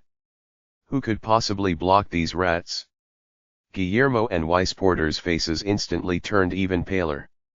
They exchanged glances, terror in their eyes. They could imagine what was going to happen. Yulan calendar, year 10,022. September. What would later be described as the War of the Ratmajdan Wave began. Hundreds of millions of rats, divided into 10 units, each containing the terrifying number of tens of millions of rats, began to move in unison with Baruch Kingdom legions of 20,000 human warriors. The hundreds of millions of rats and the 200,000 human warriors had been divided into 10 groups. These 10 groups began to attack the Cult of Shadows and the Radiant Church in the anarchic lands. Rat-type magical beasts of the 8th and 9th ranks could understand human speech, and in addition, some of the 8th and 9th ranked experts of the Baruch Kingdom set up soul-binding contracts with some of the powerful rat-type magical beasts. This made it even easier to control the rat swarm. The rat wave was unstoppable. The attacking rat waves, even when faced with giant falling boulders by city guards, were able to chew holes straight through the walls. After all, the shadow mice and stone-eater rats often ate rocks for food. They bore straight through the walls, then swept through like a flood into the cities. The city guards simply weren't able to stop them at all. Wherever the rat wave passed, cities crumbled and surrendered. Even the Sacred Legion and the Shadow Legion had been annihilated. Who could resist such a terrifying rat swarm? The Ratmajdan wave was only comparable to the Apocalypse Day on year 10,000 of the Yulan calendar. In addition, the difference between this and the Apocalypse Day was that this time, the boundless rat wave totally listened to the commands of Linley's side. This news quickly spread to the O'Brien Empire, the Yulan Empire, and the various other major forces. At the same time, this information quickly spread towards the headquarters of the Cult of Shadows and the Radiant Church. But what could they do? After all, Linley hadn't deployed any of his saints to join the battle. He only deployed an army of magical beasts. However, the number of magical beasts in his army was simply too astonishing. Book 10, Baruch, Chapter 44, Meeting Invitation. The Sacred Isle. The 9th floor of the Radiant Temple. At this moment, the atmosphere was an extremely depressing one. The air was so thick and stifling, it seemed to have turned solid. The Holy Emperor Haydn's, Praetor Asano, Zealot Commander Lehman, and Lord Fallen Leaf, the spiritual leader of the ascetics. These 4 high-level individuals were all present. They were staring at the news they had received. Their faces had all become exceedingly ugly to behold. Silence. After receiving this news, nobody spoke. Everyone understood the grave importance this news represented. Perhaps to Linley, worldly power, land, and kingdoms meant nothing. Even if the Baruch kingdom were to disappear, it wouldn't mean much to him. But it was different for the Radiant Church. Rat wave. A rat wave. Lord Fallen Leaf was frowning mightily. His skinny, emaciated face had a bitter look on it. The terrifying rat wave of the Forest of Darkness. Why do they obey Linley? This is something which had never happened before. Haydn spoke in a low voice. Most likely it is Linley's magical beast. It is that saint-level black shadow mouse that is controlling them. Saint-level rat-type magical beasts should be violet gold rat kings. Asano shook his head. Although Linley's rat-type magical beast is a saint, but, the rat kings of the Forest of Darkness are violet gold rat kings. All shadow mice and stone-eater rats there listen to the orders of the violet gold rat king race. This was a truth. All the experts of the continent knew this truth. The highest echelon of the Yulan continent was the 5 deities, with the mysterious king of the Forest of Darkness being one of them. In all the records of the church, even the earliest ones before the high priest had appeared, there were notes regarding this king of the Forest of Darkness. The most ancient of the 5 deities. The most mysterious one. Never showing himself. Never struggling for power. But nobody dared to offend him. No matter how powerful, no one dared to offend him. All the major powers knew that this mysterious king of the Forest of Darkness had one hobby: he loved rat-type magical beasts. With his help, the rat-type magical beasts became an enormous, powerful race in the Forest of Darkness, and the violet gold rat kings became amongst the highest tier of saint-level magical beasts. Even saint-level magical beasts such as 9-headed serpent emperors, world bears, and bloody-eyed maned lions weren't much stronger than these violet gold rat kings. Enough. Haydn's frowned. Enough discussion about why the rat swarm listens to Linley. What matters right now is how to resolve this situation. The situation is extremely grave. I imagine all of you understand this quite well. Asano, Lehman, and Lord Fallen Leaf all maintained their silence. Haydn's glanced at each of them. The Apocalypse Day already caused us to lose over 100 million believers. The Radiant Sovereign is already unhappy with the loss of so much faith energy. Once Linley takes over the anarchic lands, then the church will definitely be destroyed by him. In less than 100 years, there will perhaps be few to no believers in the Radiant Church in the anarchic lands. Faith. This was one of the most important reasons why the Radiant Church existed. They had lost a tremendous amount of faith energy last time. They had been very fortunate, for the Radiant Sovereign had not punished them for this. But if they were to lose even more, the repercussions would be unimaginable. No matter what, we cannot allow our Radiant Church's foundations in the anarchic lands to be destroyed. This colossal amount of faith energy cannot be allowed to be lost. Lord Fallen Leaf said in a low voice. Right. It cannot be lost. Zealot Commander Lehman said as well. Asano's lips quirked up. Faith energy is important to us, but not necessarily to Linley. Linley most likely doesn't have much interest in land either. We can negotiate with him. Right. The eyes of the other 3 lit up. This wasn't unresolvable. Haydn's paused for a moment, then immediately ordered, since that's the case, then how about this? Lehman, you stay at the Sacred Isle for now. All matters at the Sacred Isle will be under your control. Don't allow Linley to ambush us and destroy our headquarters. As for Fallen Leaf and Asano, you two come with me, along with 6 angel saints. The emaciated Lord Fallen Leaf nodded slightly. Asano approved as well. The Radiant Church had human saints as well, but the potential of human saints was far greater than that of the angels. The Church would rather use the angels as cannon fodder than allow their human saints to die. With the Holy Emperor Haydns as their leader, the 3 pillars of the Radiant Church, Haydns, Asano, and Lord Fallen Leaf, alongside 6 angel saints, quickly flew away from the Sacred Isle and away from the ocean, heading towards the anarchic lands. As for the Cult of Shadows, the importance they placed on faith power was no less than that of the Radiant Churches. The various saint-level pillars of the Cult of Shadows, such as the Dark Patriarch, also headed towards the anarchic lands. In the southern part of the anarchic lands, on a desolate official road, the massive tide of rats accompanied the human warriors in a quite orderly fashion, continuing their attacks. The hundreds of millions of rats and the 200,000 human warriors had been divided into 10 armies. Each army had tens of millions of rats and 20,000 human warriors. The main use of the human warriors was to placate the citizens of the cities. Within the 20,000 human soldiers, there was a carriage.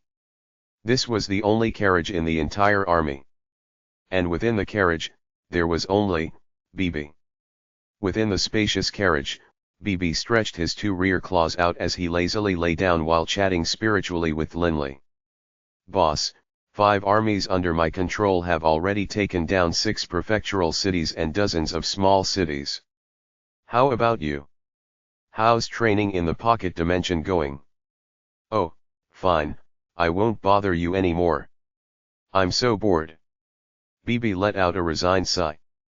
Although BB was roughly 2,000 kilometers away from the Magi site mines, Linley and BB both possessed so much spiritual energy that, when combined with their bond of equals type of soul binding, they could still chat at such a distance. Their range was double that of Linley and Haru's. 12 years ago, Linley and Haru could mentally talk at a distance of 1,000 kilometers. By now, Linley and Haru could talk at a distance of 2,000 kilometers. Linley and BB naturally could talk at an even greater distance. Hey, where are we? How much farther from the next prefectural city? BB said loudly to the outside guard.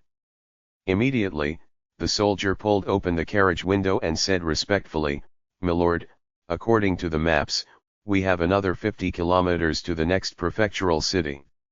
As far as that? BB muttered, then closed his little eyes. I guess I'd better take another nap first. The rat swarm is coming, the rat swarm is coming. Sounds of terror from the city walls. Atop the walls of this prefectural city, the faces of the thousands of soldiers were utterly pale. Seeing the endless wave of magical beasts in the desolate wilderness, they were all terror-stricken. Even the city governor had giant beads of sweat appear on his forehead. What to do? The city governor was totally baffled.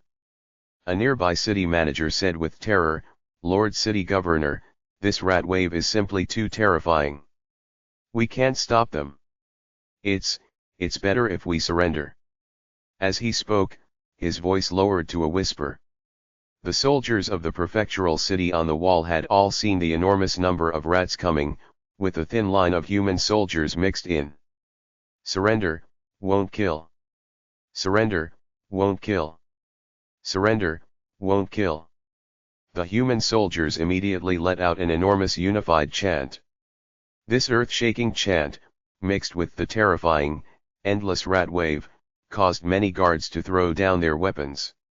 After all, even before the rat swarm had arrived, these people had heard of how terrifying the rat swarm was. Lord BB. The carriage suddenly halted, and BB opened his little eyes blearily.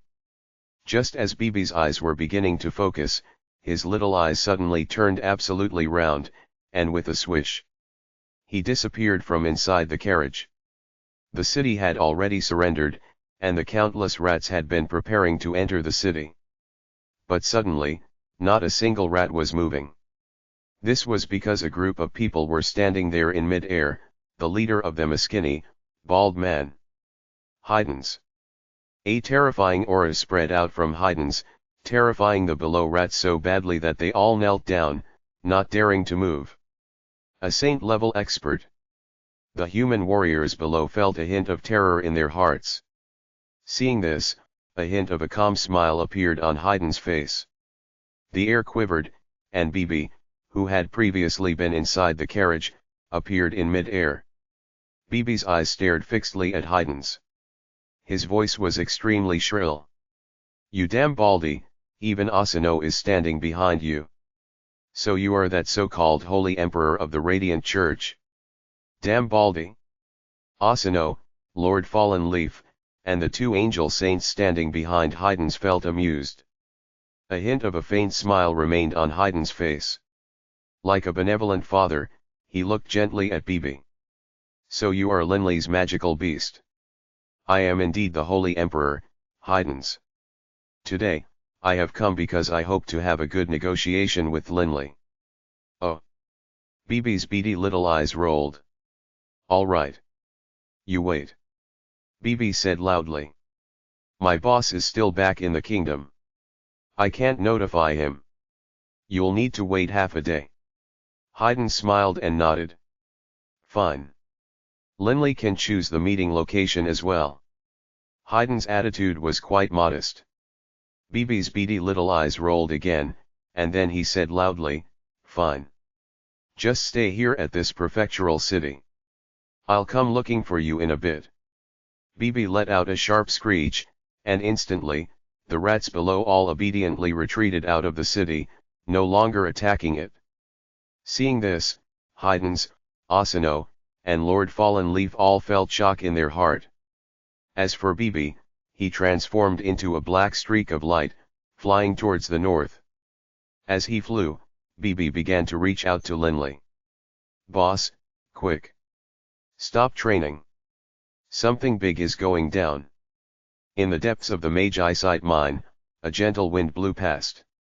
Linley's body appeared in mid-air, while Zisler immediately flew out as well. "Lord Linley, the value of this pocket dimension room is definitely on par with any divine artifact." Zisler sighed in amazement. This was Zisler's first trip into the pocket dimension room. Just then, Linley and him had been training inside. Zisler, having been initiated into the secrets of necromancy, knew many occult mysteries, far more than Linley did. Zisler knew very well that a demigod definitely would not be able to create such a stable pocket dimension. Enough of that for now. Just then, Barker's magical beast notified me that the experts of the Cult of Darkness have arrived. And then, Bibi contacted me as well. A hint of a smile was on Linley's lips. The Cult of Shadows and Radiant Church are both frantic now. Naturally. Zisler laughed. "Lord Linley, you don't care about territory, but religious organizations greatly value the power of faith. If they lose a huge amount of territory, they might even have a punishment fall down upon them from the divine plane of light. When their soldiers attacked my territory, I endured the entire time. But now, these people have popped out.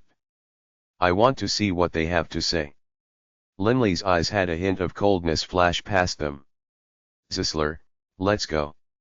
Linley's body transformed into a flash of light, streaking gracefully towards the south. Zisler laughed, then followed him. Only, Zisler's laugh, when paired with his deathly, netherworldly eyes, was simply terrifying to behold. While flying over, Linley's eyes turned cold as he issued a mental order. "Haru, you and those 3 saint-level dragons come as well."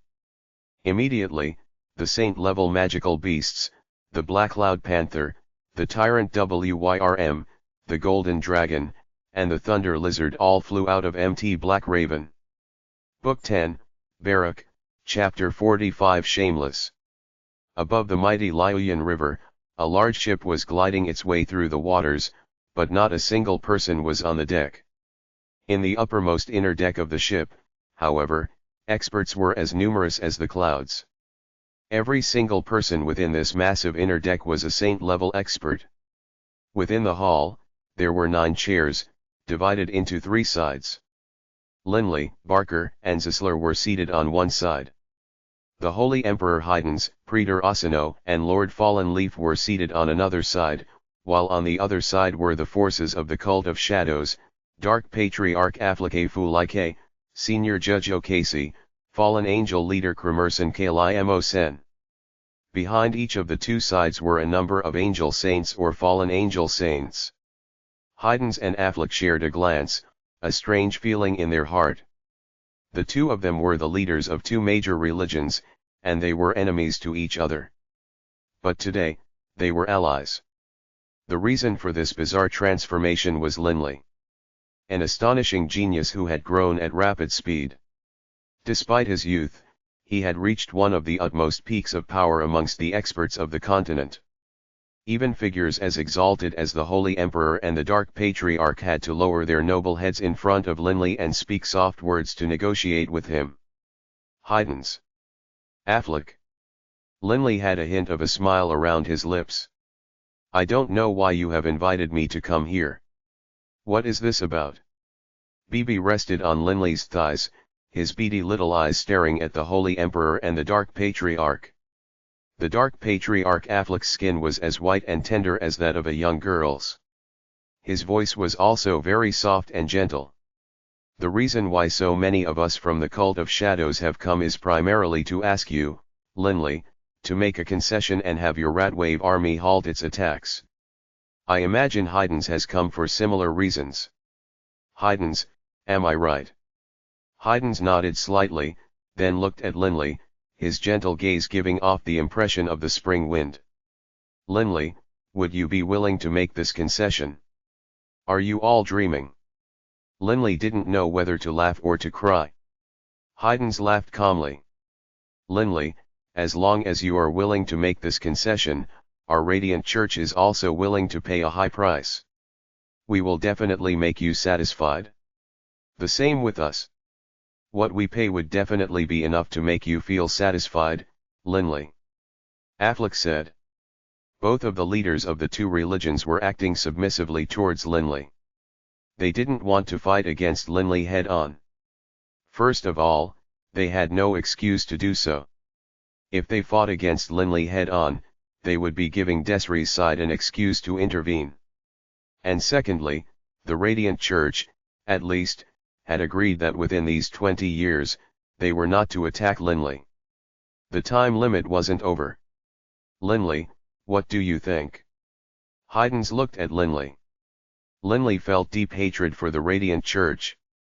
Linley only harbored a dislike for cruel, savage people, but towards those who feigned benevolence, such as Haydn's, and for those who pretended to be as kind as a father, but who in reality were merciless, cruel, and utterly pragmatic, Linley felt the utmost of revulsion. The leaders of the Radiant Church and the Cult of Shadows looked at Linley. Linley revealed a hint of a smile, but from his mouth, he spoke 2 words, no way. The faces of both Haydn's and Affleck instantly froze, while at the same time, the leader of the fallen angels, Kremerson, let out a cold sneer. Linley, can it be that you rashly imagine that you can set yourself against both the Radiant Church and the Cult of Shadows? Kremerson.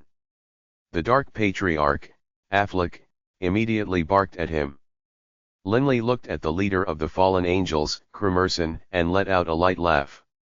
Based on what I know, for an angel to descend, they require a powerful body. Mr. Kremerson, you are so powerful that this body must at least be of the 7th or 8th rank in power. Where did your Cult of Shadows procure such a powerful body? In the past, the 5 Barker brothers had reached the 8th rank just by physical training alone. Linley knew very well that most people would only be able to reach the 6th rank through physical training. No matter how talented they were, the 7th rank was virtually impossible, with perhaps one appearing every millennia. Only the lineage of the 4 supreme warriors was able to constantly produce such a miracle just based on physical training. Thus, this body of Kremersons most likely belonged to one of the 4 supreme warriors. Right. Where did that body come from? Barker stared coldly at the Cult of Shadows side. Back then, him and his 4 brothers had nearly died and had their bodies transformed into vessels for angels. Thus, this was a very sensitive topic for him. That's a secret of our Cult of Shadows. Kremerson smiled. Enough, Linley. Let's return to the previous topic. Are you truly unwilling to make any concession at all? If you are willing to make this concession, you will win the eternal gratitude of our Cult of Shadows. Gratitude? Linley, Zisler, Barker, and even BB immediately began to laugh loudly, holding their stomachs. Linley, you'd best consider it. Haydns looked at Linley as well.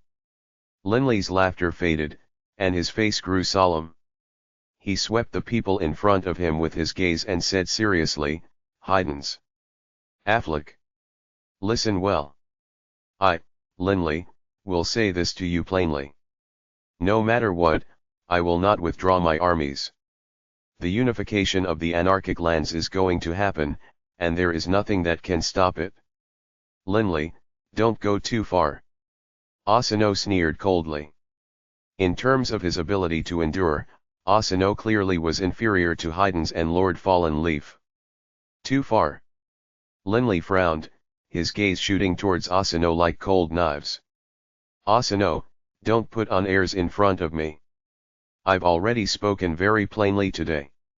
If you want me to withdraw my armies, that's not going to happen. The aura in the cabin of the boat immediately became extremely tense. Is there anything else? Speak. Linley was quite casual. BB added, right, if there's anything you want, hurry up and talk. I'm about to go lead my Ratwave army to go take over a huge swathe of land. Zisler's cold, gloomy gaze swept towards the people in the room. He let out a few insidious chuckles, but didn't speak. The cabin was silent for a while. Fine then. Haydn sighed. Our Radiant Church can make one final concession. We can offer the land which we control to your Baruch kingdom and let you administer it. Oh. Linley was a bit surprised. What was Haydn's intending? Why was he allowing Linley to take over the entire anarchic lands? We are willing to do this as well. Affleck said. Linley glanced at Haydns, then at Affleck. He mused to himself, what are these 2 church leaders planning? Haydns looked at Linley. Our request is very simple. As long as you are willing to agree to allow our Radiant Church to preach openly throughout your empire and won't suppress our religion at all, we'll be satisfied. Preach. Not suppress them at all. Linley frowned. Affleck nodded as well. Our request is the same. Allow our Cult of Shadows to openly preach, and do not suppress it at all. Linley laughed. He now understood their intentions. The Cult of Shadows and the Radiant Church greatly valued the power of faith. Compared to that, they didn't care too much about who ruled over a particular territory. What was truly the most important was that the faith power had to be maintained. Linley, the spread of our religions in your empire in the anarchic lands won't affect your governance much. You should be able to accept this, right? Affleck said persuasively. Haydns just quietly watched Linley, waiting for Linley's answer.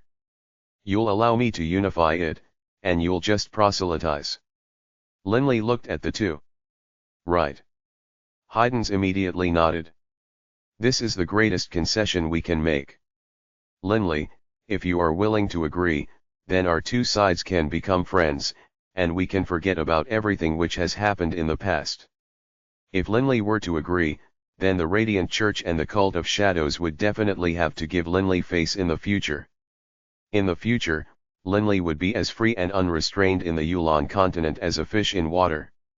But they had forgotten that Linley didn't care about dominance. In his heart, the only thing he had was the self-confidence and desire to reach the pinnacle of training, his love towards his family and friends, and an oath he had etched into his heart. The oath he had sworn when Grandpa Douring had died, and he had left the city of Hesse. The oath that he would destroy the Radiant Church entirely, and pull it up by its roots. His father had died. His mother had died. Grandpa Douring had died. Become friends. Become friends with the Radiant Church. Linley laughed coldly in his heart. The anarchic lands. If I could have my father, mother, and Grandpa Douring come back to life, I'd be willing to give up the entire anarchic lands, and even all of my own power. Linley's emotions began to swell. Become friends. Let you continue to preach. The rage in Linley's heart was rising, but his face remained as calm as ever.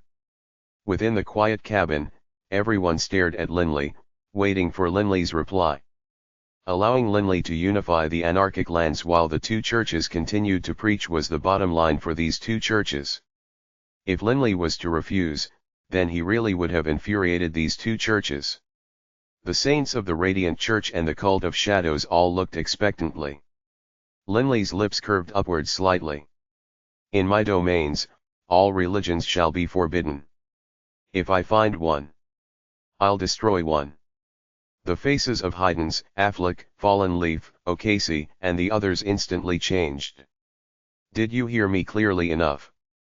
Linley looked at them. That is my response. Humph. Praetor Asano and the leader of the fallen angels, Kremerson, suddenly rose to their feet, staring coldly at Linley. This time, Haydn's and Affleck didn't stop them. Linley, this is the bottom line of our church, and is the bottom line of the Lord. Do you know what the result will be if you challenge our Lord's bottom line? Haydn's face was calm. Affleck also looked coldly at Linley. Instantly, the temperature in the cabin dropped by dozens of degrees.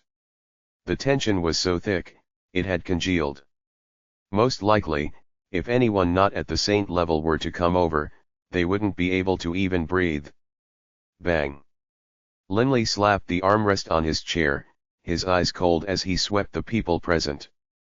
What, you want to threaten me? The saints of the Radiant Church and the Cult of Shadows were silent, but their intentions were clear. They were indeed threatening him. Haydn's, have you forgotten the agreement we made 12 years ago?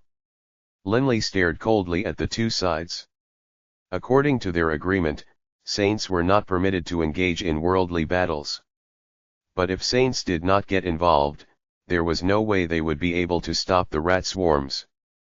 Thus, once they shed all pretense of cordiality, the Radiant Church and the Cult of Shadows would definitely send saints to stop the rat swarms. Another part of the agreement was that within 20 years, the Radiant Church was not permitted to actively attack Linley. Linley, you go too far. Haydn said in a low voice. Affleck also said, Linley, a man should know when to take a step back. Shameless. Shameless. Linley stood up, laughing while shaking his head. I've never seen people as shameless as you lot. When your armies attacked my territory, you charged all the way to the Magi site mines, but I didn't interfere, because I held to our agreement. But you. Linley's mocking gaze swept the Holy Emperor and the Dark Patriarch. You people are the leaders of two major religions. As soon as the battle starts and you know you are about to lose, you are immediately going to interfere. And you say that I go too far? As far as I can see, you people are utterly shameless, shameless. Linley's words made the expressions on the faces of both the saints of the Radiant Church and the Cult of Shadows turn exceedingly ugly. They were all people of high status. Naturally, they wouldn't be able to take Linley's satirizing mockery well. Watch your mouth. Asano sneered. Linley's eyes flashed with cold light. The entire hall was suddenly filled with violet light, and Asano was so terrified that he instantly transformed into 4 doppelgangers and retreated at high speed. Ah! Ah! 2 successive, agonized screams. The bodies of the 2 four-winged angels who were standing behind Asano suddenly were simultaneously sliced into 2 pieces. Their bodies collapsed, staining the floor with their blood. The second level of the tempos of the wind attack, the combination of the spatial freezing and the spatial folding concepts. Asano clutched his chest, staring at Linley in astonishment. Asano, with the little bit of power that you have, don't yammer and shout in front of me. Linley locked onto Asano with his cold gaze. I don't even need to transform to kill someone like you. Book 10, Baruch, Chapter 46, A Falling Out. Asano felt extremely astonished in his heart. So fast. Just then, all four of his doppelgangers had been struck at virtually the same time. If he hadn't hurriedly used two of the angel saints as shields, he probably would have been killed by Linley in one blow.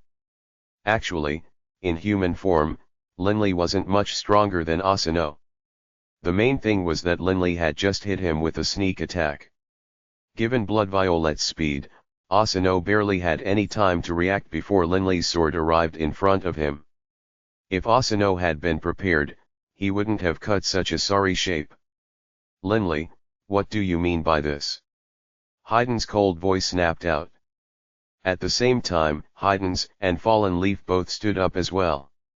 On the Cult of Shadows side, Affleck, O'Casey, and Cremerson stood up as well, all staring coldly at Linley.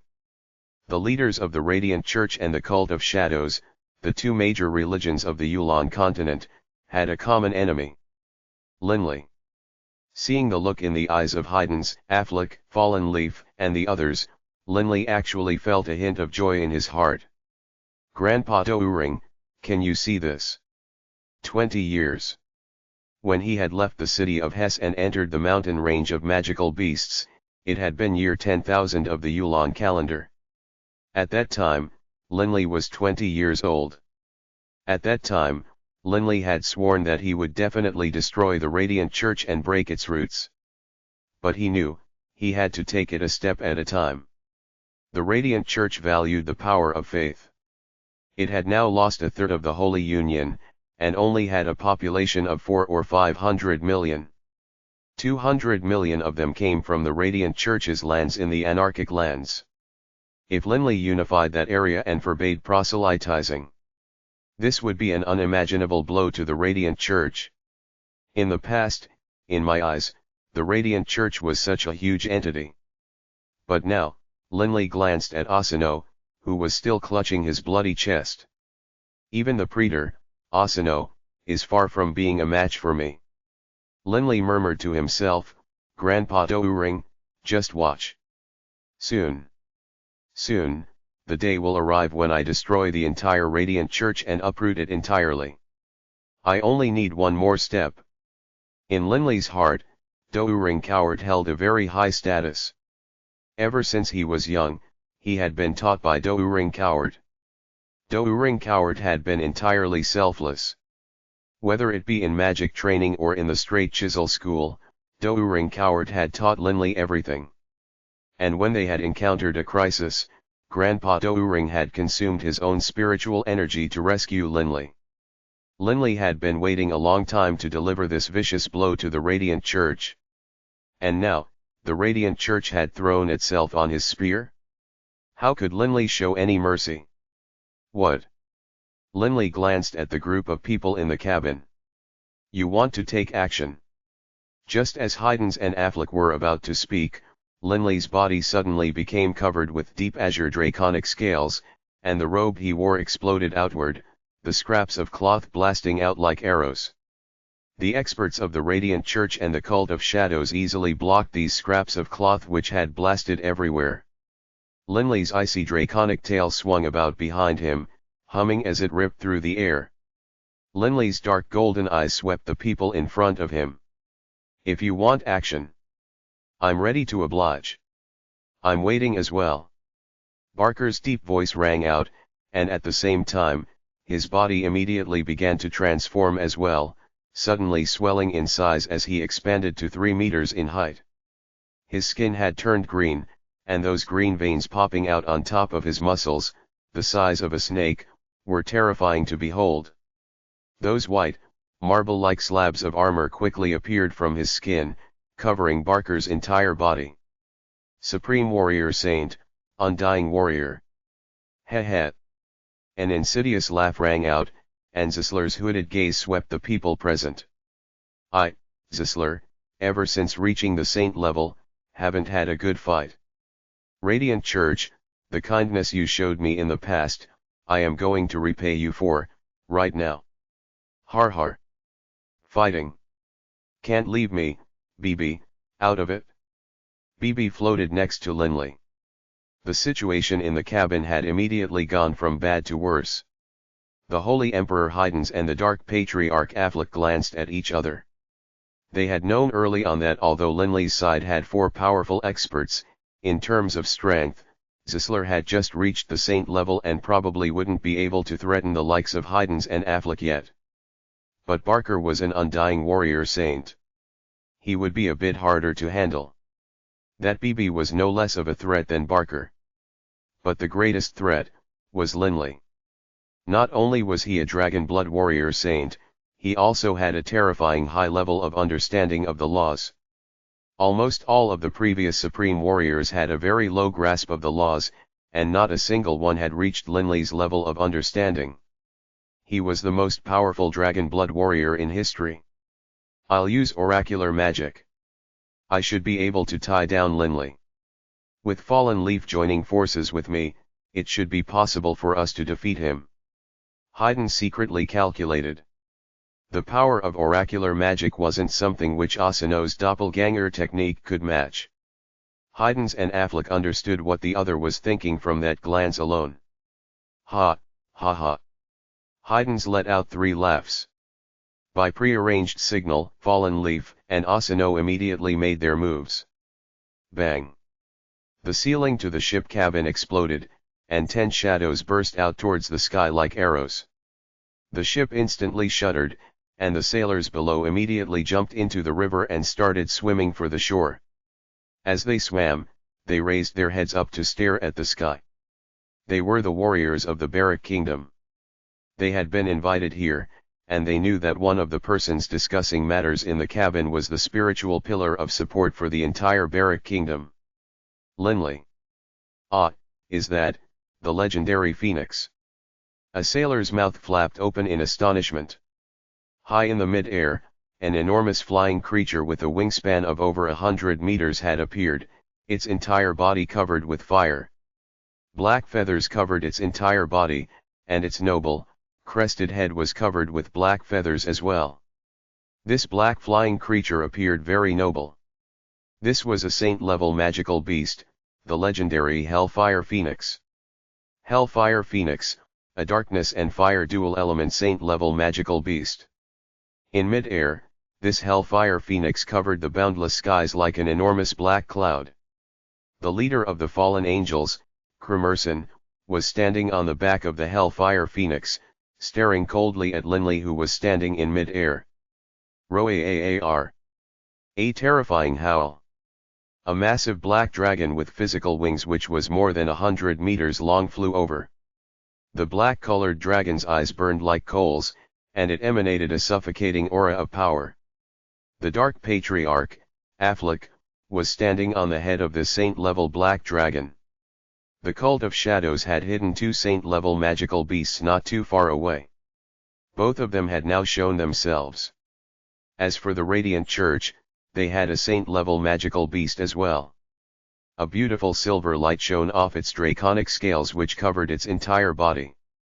Under the sun, this silver dragon seemed so beautiful and graceful. Amongst dragons, silver dragons were often praised as the most graceful and noble of dragons, and rightfully so. But this massive, 100-meter-long silver dragon actually had 2 heads. Mutant saint-level magical beast, saint-level 2-headed silver dragon. Lord Fallen Leaf's skinny body was standing atop the body of this saint-level 2-headed silver dragon. Wow! The sailors on the shore felt their hearts constrict tightly. Good heavens! 3 massive saint-level magical beasts had appeared out of nowhere, and more importantly, there were so many people standing in mid-air as well. These were all saint-level combatants. So many saints, and saint-level magical beasts as well. Even if I die today, it will have been worth seeing this. A sailor stared in awe at the scene and mumbled to himself. At this moment, the feeling these sailors had when they stared at these saint-level experts and saint-level magical beasts was the same feeling when Linley had when he had watched those two saints fight when he was a child. In their eyes, these massive dragons and mighty saints were far and high above them and above all mortals. Look! That's the dragon blood warrior, our Lord Linley. Many sailors saw the dragon-formed Linley. Their eyes were filled with worship as they stared at him, as well as a hint of pride. They were proud to be citizens of the Baruch kingdom. Lord Linley seems to be about to engage in battle with those saints. They have so many people. The sailors slowly began to come to their senses. Lord Linley will definitely win. A sailor said firmly, his eyes filled with veneration towards Linley. In the air above Liuyan River, Linley, Barker, Zisler, and BB were floating there.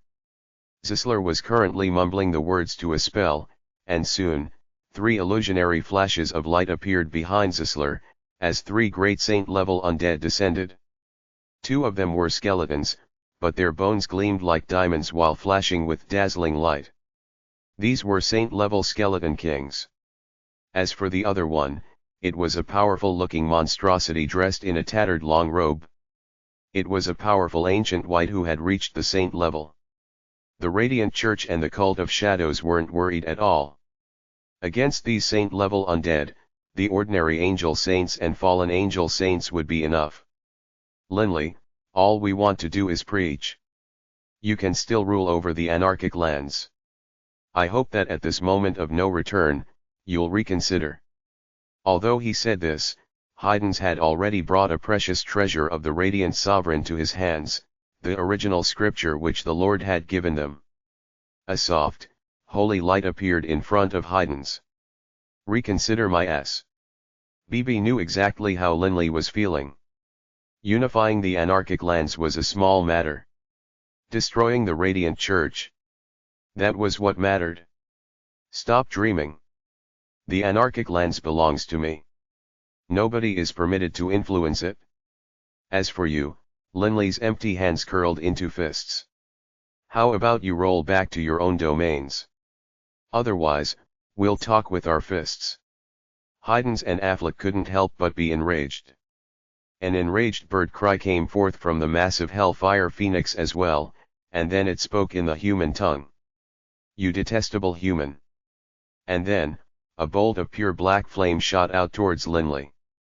Crackle crackle. The black flame surrounded Linley. His body faintly covered with a layer of battle chi, Linley wasn't damaged at all. Linley's dark golden eyes stared coldly and remorselessly at these people. You attacked me first. As he spoke, Linley suddenly moved at high speed. After having dragon formed, and with the assistance of his insights into the wind, Linley's speed was now far greater than Asano's. There wasn't even any wind sound to be heard. Space itself seemed to twist and distort, and Linley suddenly appeared next to the Hellfire Phoenix. The Hellfire Phoenix's cart-sized eyes immediately radiated thin threads of black light at Linley. The leader of the fallen angels, Kremerson, suddenly moved his 6 black wings and charged straight for Linley. Ha ha, Linley let out a loud laugh. Putting the terrifying power of the Dragon Blood Warriors on full display, while combining them with his understanding of the laws, Linley's power reached a transformative crescendo. A soft wind seemed to gently waft past those black threads.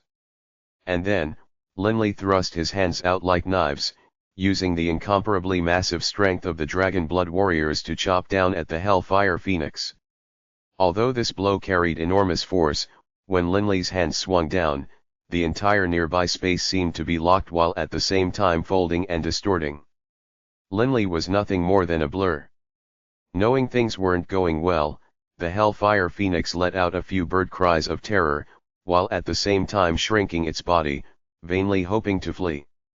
Simultaneously, the 6-winged fallen angel, Kremerson, let out an explosive shout as he pierced the black longsword in his hands towards Linley. Swish! Linley's speed was simply too fast, especially after transforming. The Hellfire Phoenix didn't have any chance to dodge, even after it shrank in size. With a swish sound, the Hellfire Phoenix, already down to a size of only 10 meters, had its head directly split into two halves. A saint-level magical beast died, just like that, after a single blow from the dragon-formed Linley. This attack was the second level of the tempos of the wind technique, relying on the slow aspects spatial freezing concept and the fast aspects spatial folding concept, combined into one. It was the most penetrative physical attack Linley currently was capable of. Sweeyish. Linley's blade palm swung right through the skull of the Hellfire Phoenix, and then, like steel claws, grabbed one side of the skull with each claw. The terrifying strength of the Dragon Blood Warriors was put on full display as he suddenly, forcefully, ripped. Splatter.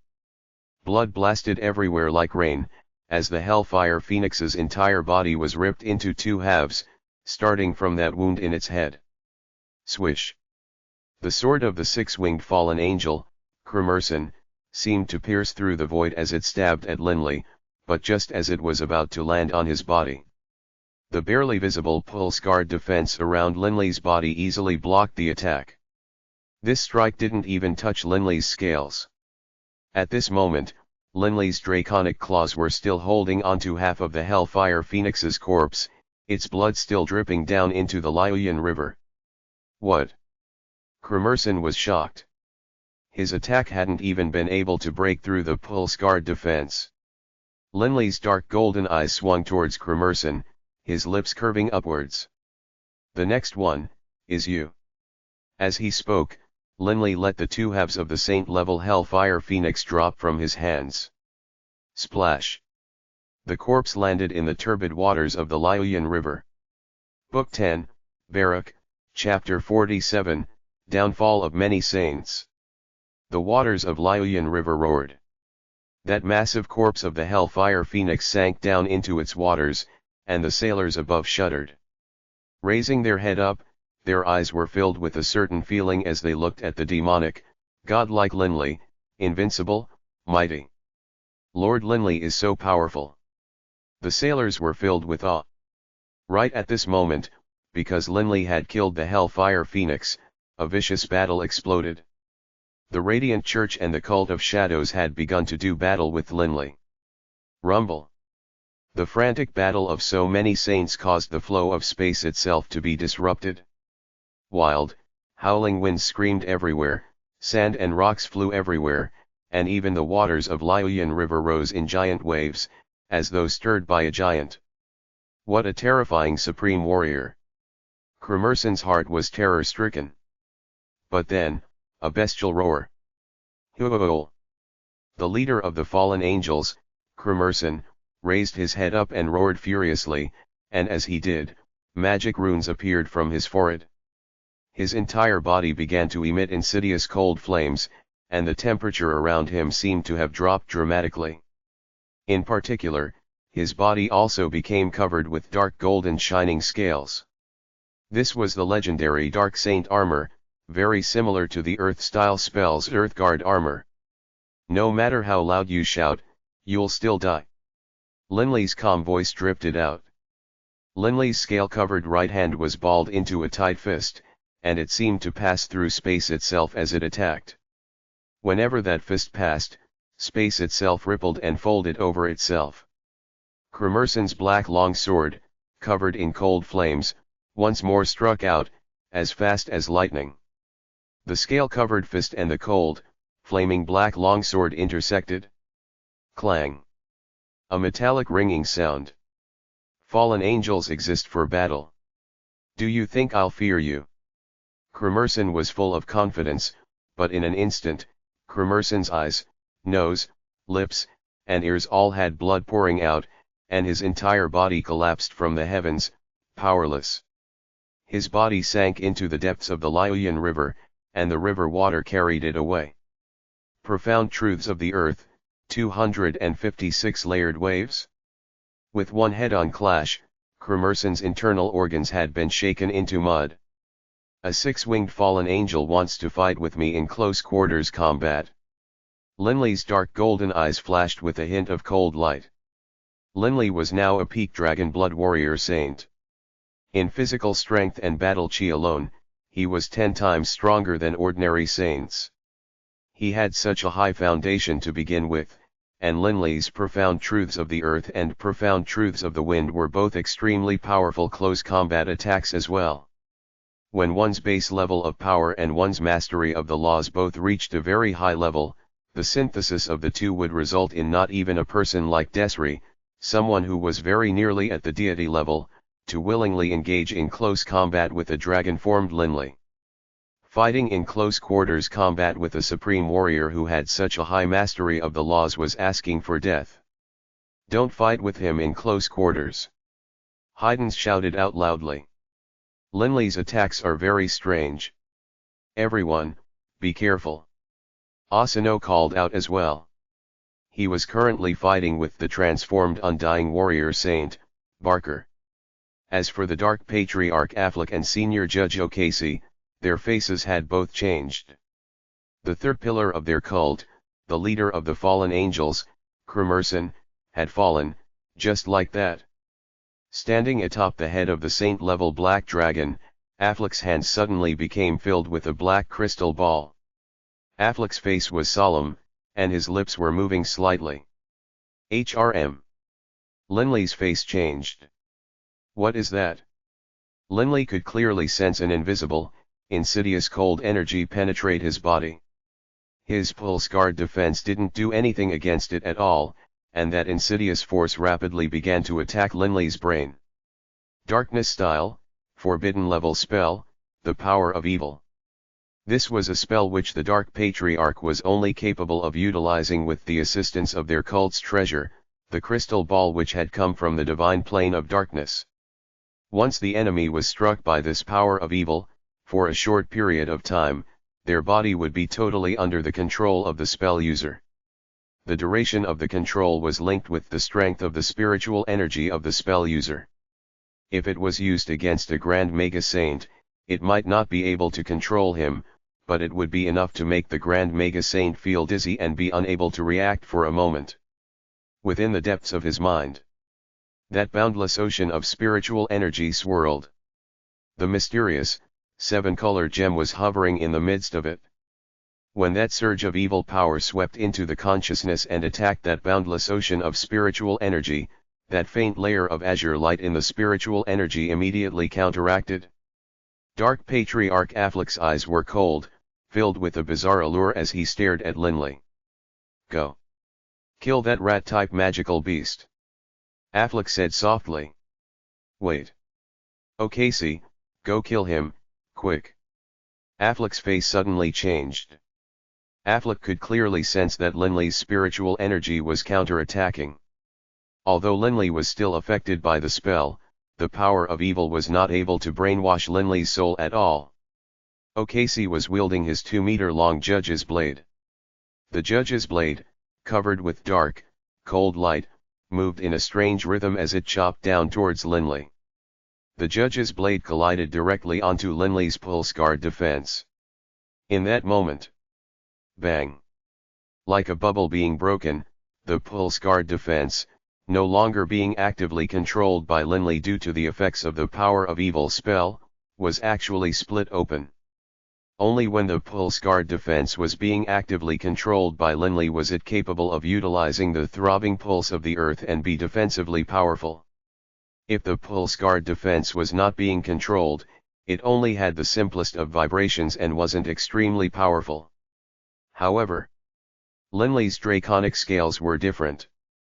No matter if Linley was conscious or not, the draconic scales were still draconic scales.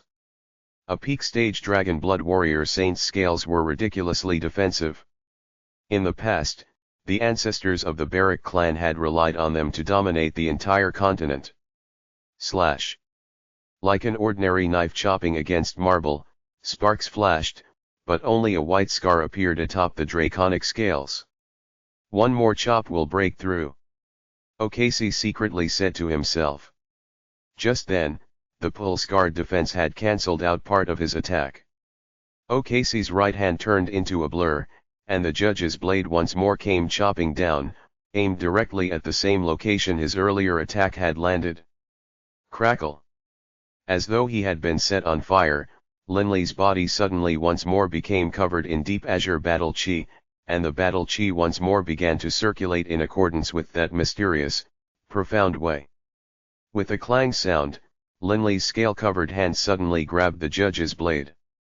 Of course, there was still a thin layer of battle chi between his hand and the judge's blade. You lost your chance. Linley's dark golden eyes stared at O'Casey. O'Casey's face changed dramatically. Not good.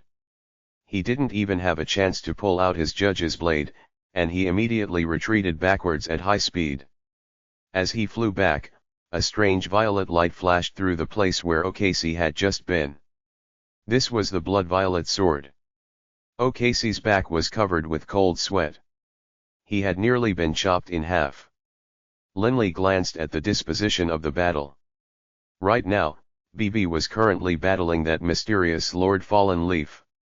BB wasn't able to kill Lord Fallen Leaf at all.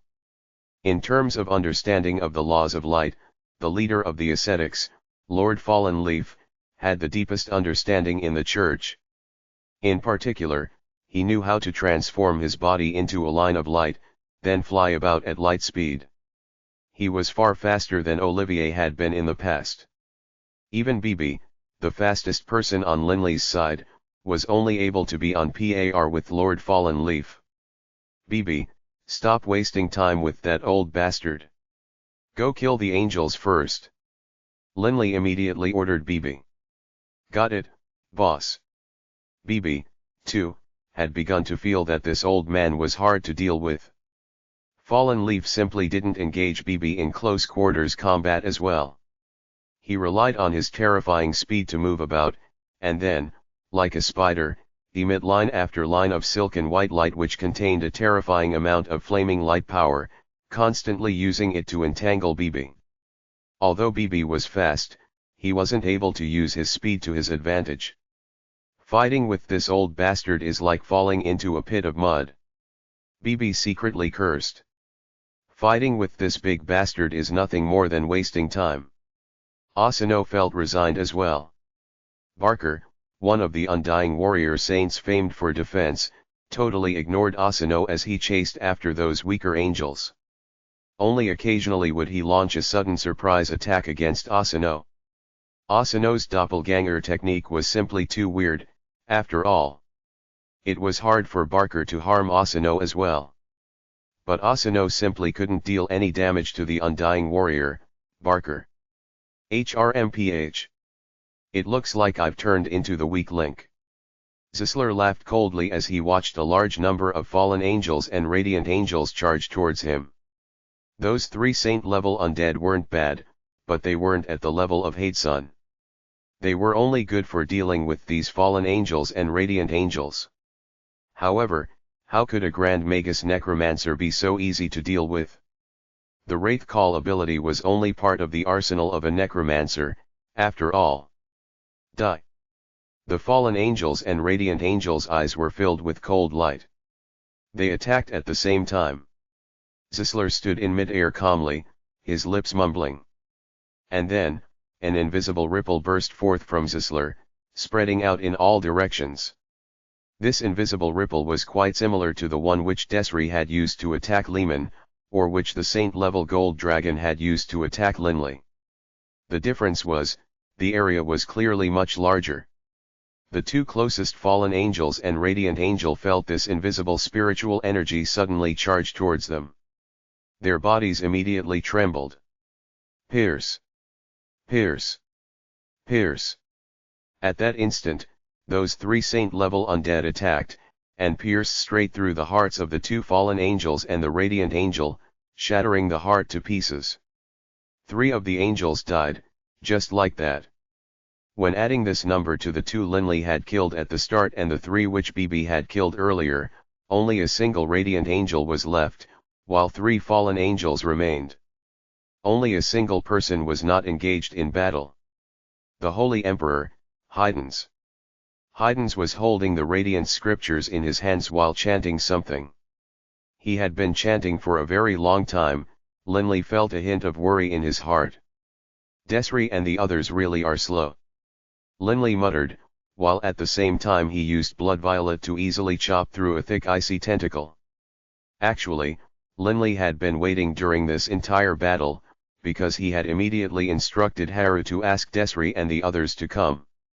As for those 3 saint-level dragons, they were hidden in the distance. Only at the most critical moment would those 3 saint-level dragons join the battle. But now. Roar!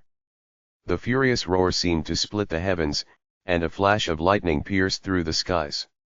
With a whap sound, a fallen angel which hadn't managed to dodge in time was smashed into meat paste. Not even a dragon-formed Linley could match the saint-level thunder lizard for speed, much less a fallen angel. The attack of the thunder lizard wasn't enough to do anything to Linley. But to kill a fallen angel in one blow? More than enough. Big brother, leave one for me. A deep sound rang out, and the massive draconic tail of the tyrant Wyrm flashed, slapping the fleeing radiant angel into a meat paste. At this moment, the rest of the fallen angels died as well. It was the thunder lizard who had killed them. It was simply too terrifyingly fast. Whoosh! An invisible ripple suddenly attacked out of nowhere. Careful! Lord Fallen Leaf called out in alarm, but it was too late. This invisible ripple quickly struck all 4 of Asano's, and Asano's doppelgangers immediately dissipated, leaving only one behind. This attack was the ultimate attack of the saint-level gold dragon, Soul Shout. Ha ha! A loud laugh as the undying warrior Barker, his massive great axe in hand, chopped straight down at Asano. His soul dazed, Asano was in the midst of a nightmare and was totally unable to react. Slash. Contrary to no one's expectations, with a single chop of the great axe, Asano was split in half from the top of his skull. At this time, Haydn's finally finished chanting the words to his ultimate attack. His eyes became filled with a hint of coldness, and he pointed a finger at Linley as he gently said 2 words, Life, Ripper. An invisible surge of energy suddenly surrounded Linley. Book 10, Baruch, Chapter 48, Beirut. Necromantic Magic. Life Magic. Oracular Magic. All of them possessed their own mysteries. The experts of the 4 higher planes, however, knew very well that amongst the 3, oracular magic was the most terrifying and most unpredictable of the 3. The reason for this was that its attacks were simply too bizarre. Oracular magic, after all, came from the overgod of fate, one of the 4 overgods. The laws of fate were derived from the overgod, and the oracular magic which he passed down was unimaginably profound and mysterious. Not good. Desri, Hayward, and Higginson's group had finally arrived, but they heard the words which Haydn's had just spoken, Life, Ripper. An invisible energy suddenly enveloped Linley, and Linley suddenly froze, totally unable to move any further. This invisible, bizarre force ignored all barriers, directly striking against Linley's consciousness and his soul. The most important thing was one's soul. If a person died, their soul could enter the netherworld and be reborn. But if one's soul was destroyed, then even a sovereign wouldn't be able to save them. The vast sea of consciousness, where that rainbow-colored semi-translucent gem swirled while surrounded by that faint azure light possessed by the dragon blood warriors. This invisible force struck here, and the azure light immediately caved in. The invisible force was depleting, but the azure light was depleting as well. The power of oracular magic still depended on the practitioner. If a deity-level practitioner had cast it, Linley wouldn't have been able to resist at all. Bang! The azure light could no longer endure, and it shattered. The invisible force, despite being reduced in strength by more than half, still struck against Linley's soul. The sea of spiritual energy surrounding the rainbow-colored, semi-translucent gem simply couldn't resist the profound, obscure force of the oracular magic.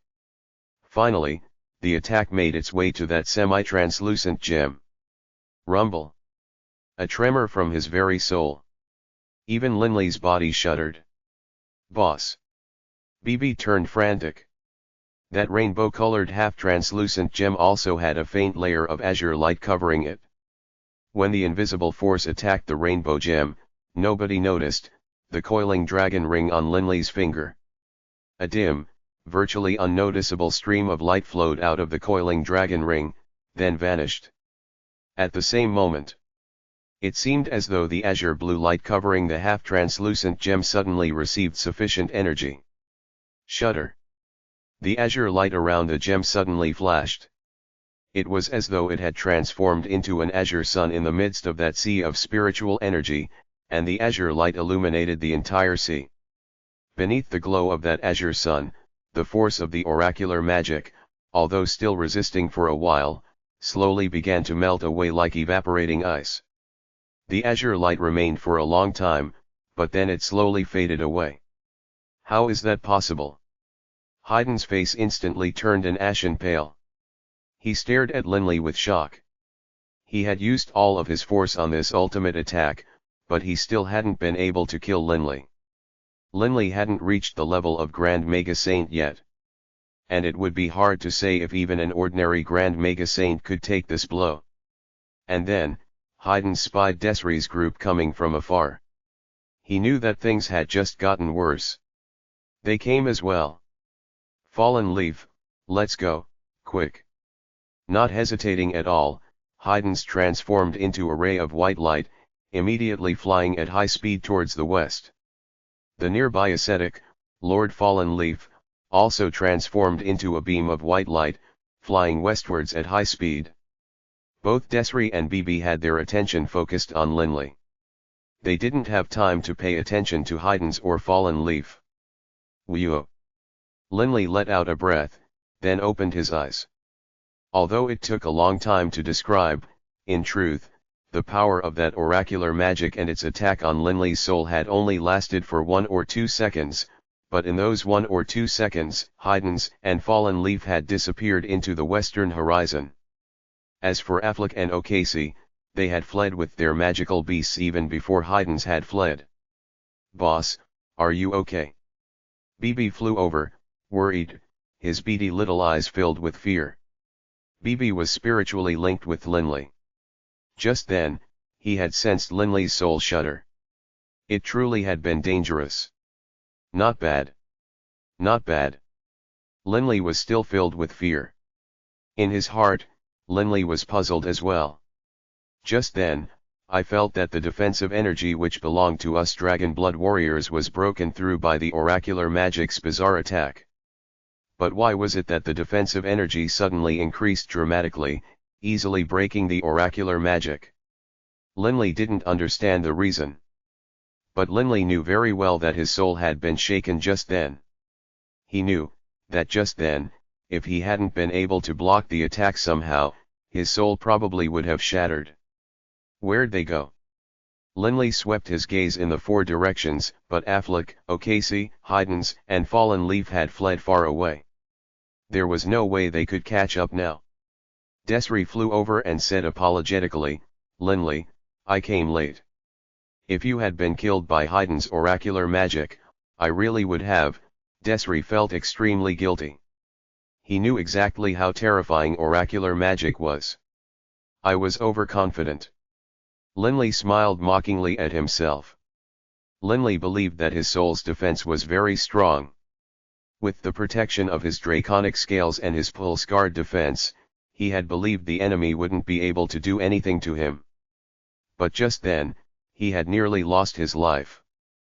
Fortunately, at the last moment, within his soul, the protective energy belonging to the Dragon Blood warrior's lineage had suddenly skyrocketed by over 100-fold, dissolving even the fierce power of the oracular magic.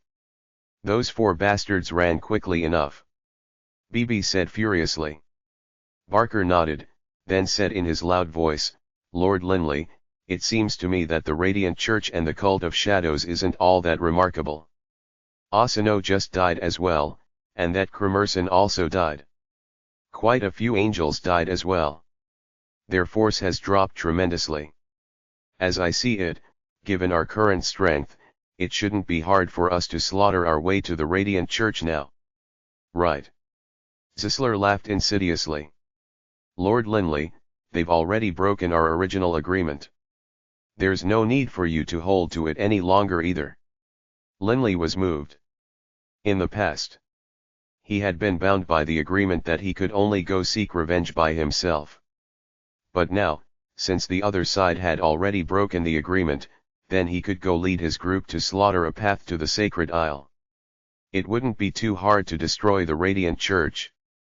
Linley. Desri hurriedly said. To be fair, their two sides have indeed gone too far, and you don't need to follow the agreement any longer either. But I must try and warn you not to go attack the Sacred Isle of the Radiant Church. Linley frowned. Mr. Desri, do you believe that in the future, if I led my little brother, Barker, and his brothers, Bibi, Zisler, and the others, we wouldn't be able to destroy the Sacred Isle? Right now, on the Sacred Isle, only Haydn's, Fallen Leaf, and Lehman pose a threat. That isn't it? Desri shook his head.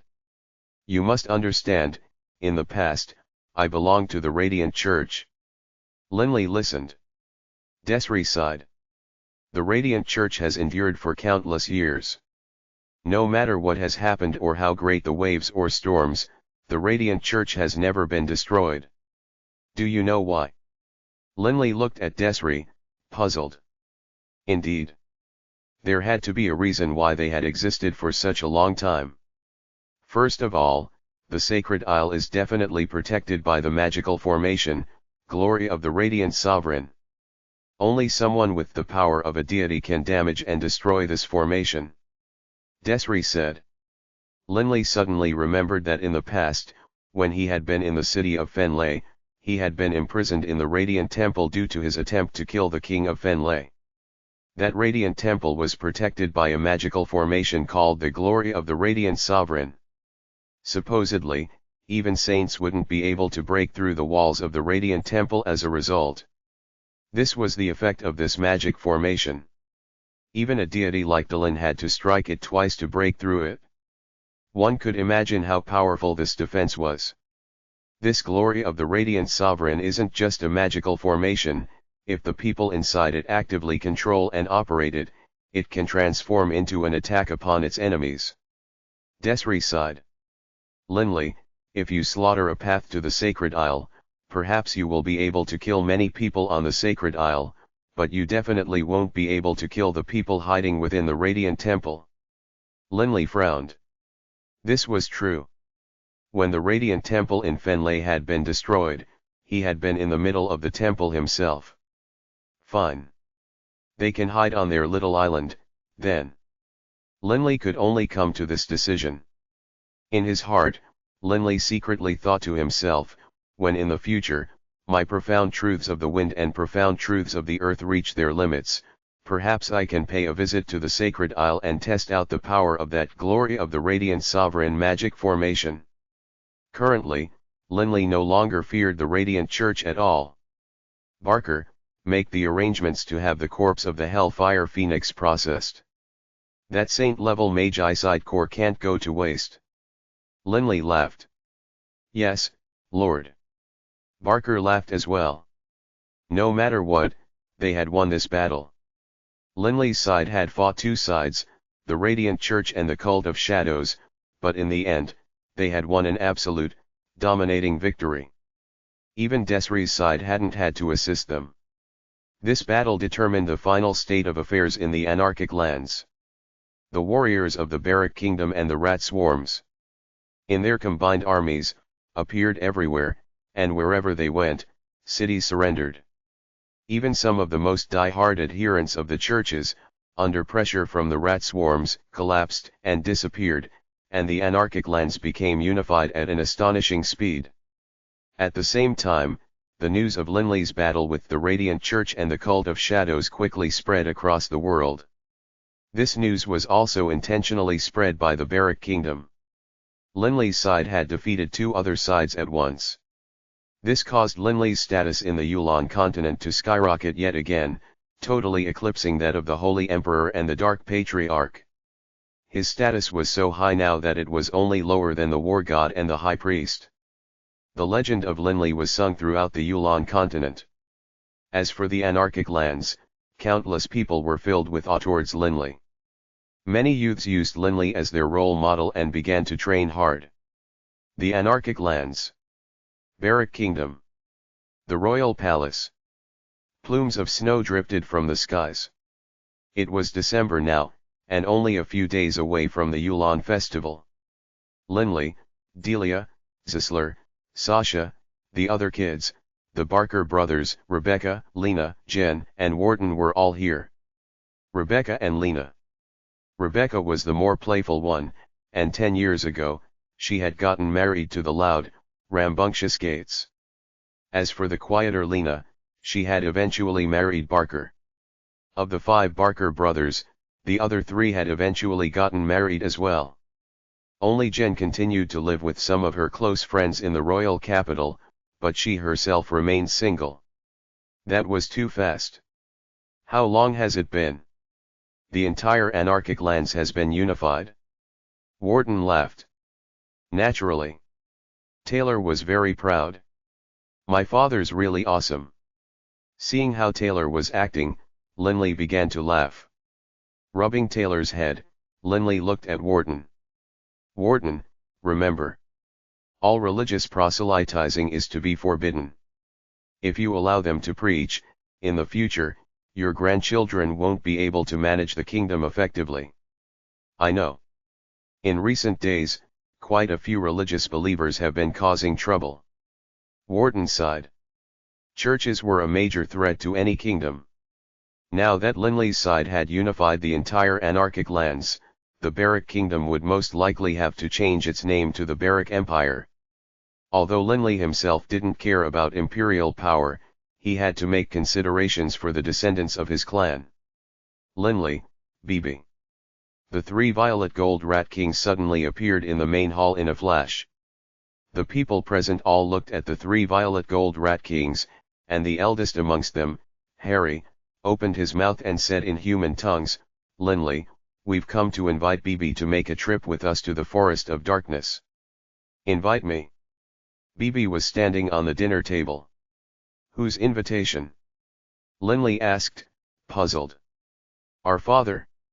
The 3rd of the violet gold rat kings, Harvey, said proudly, the king of the Forest of Darkness.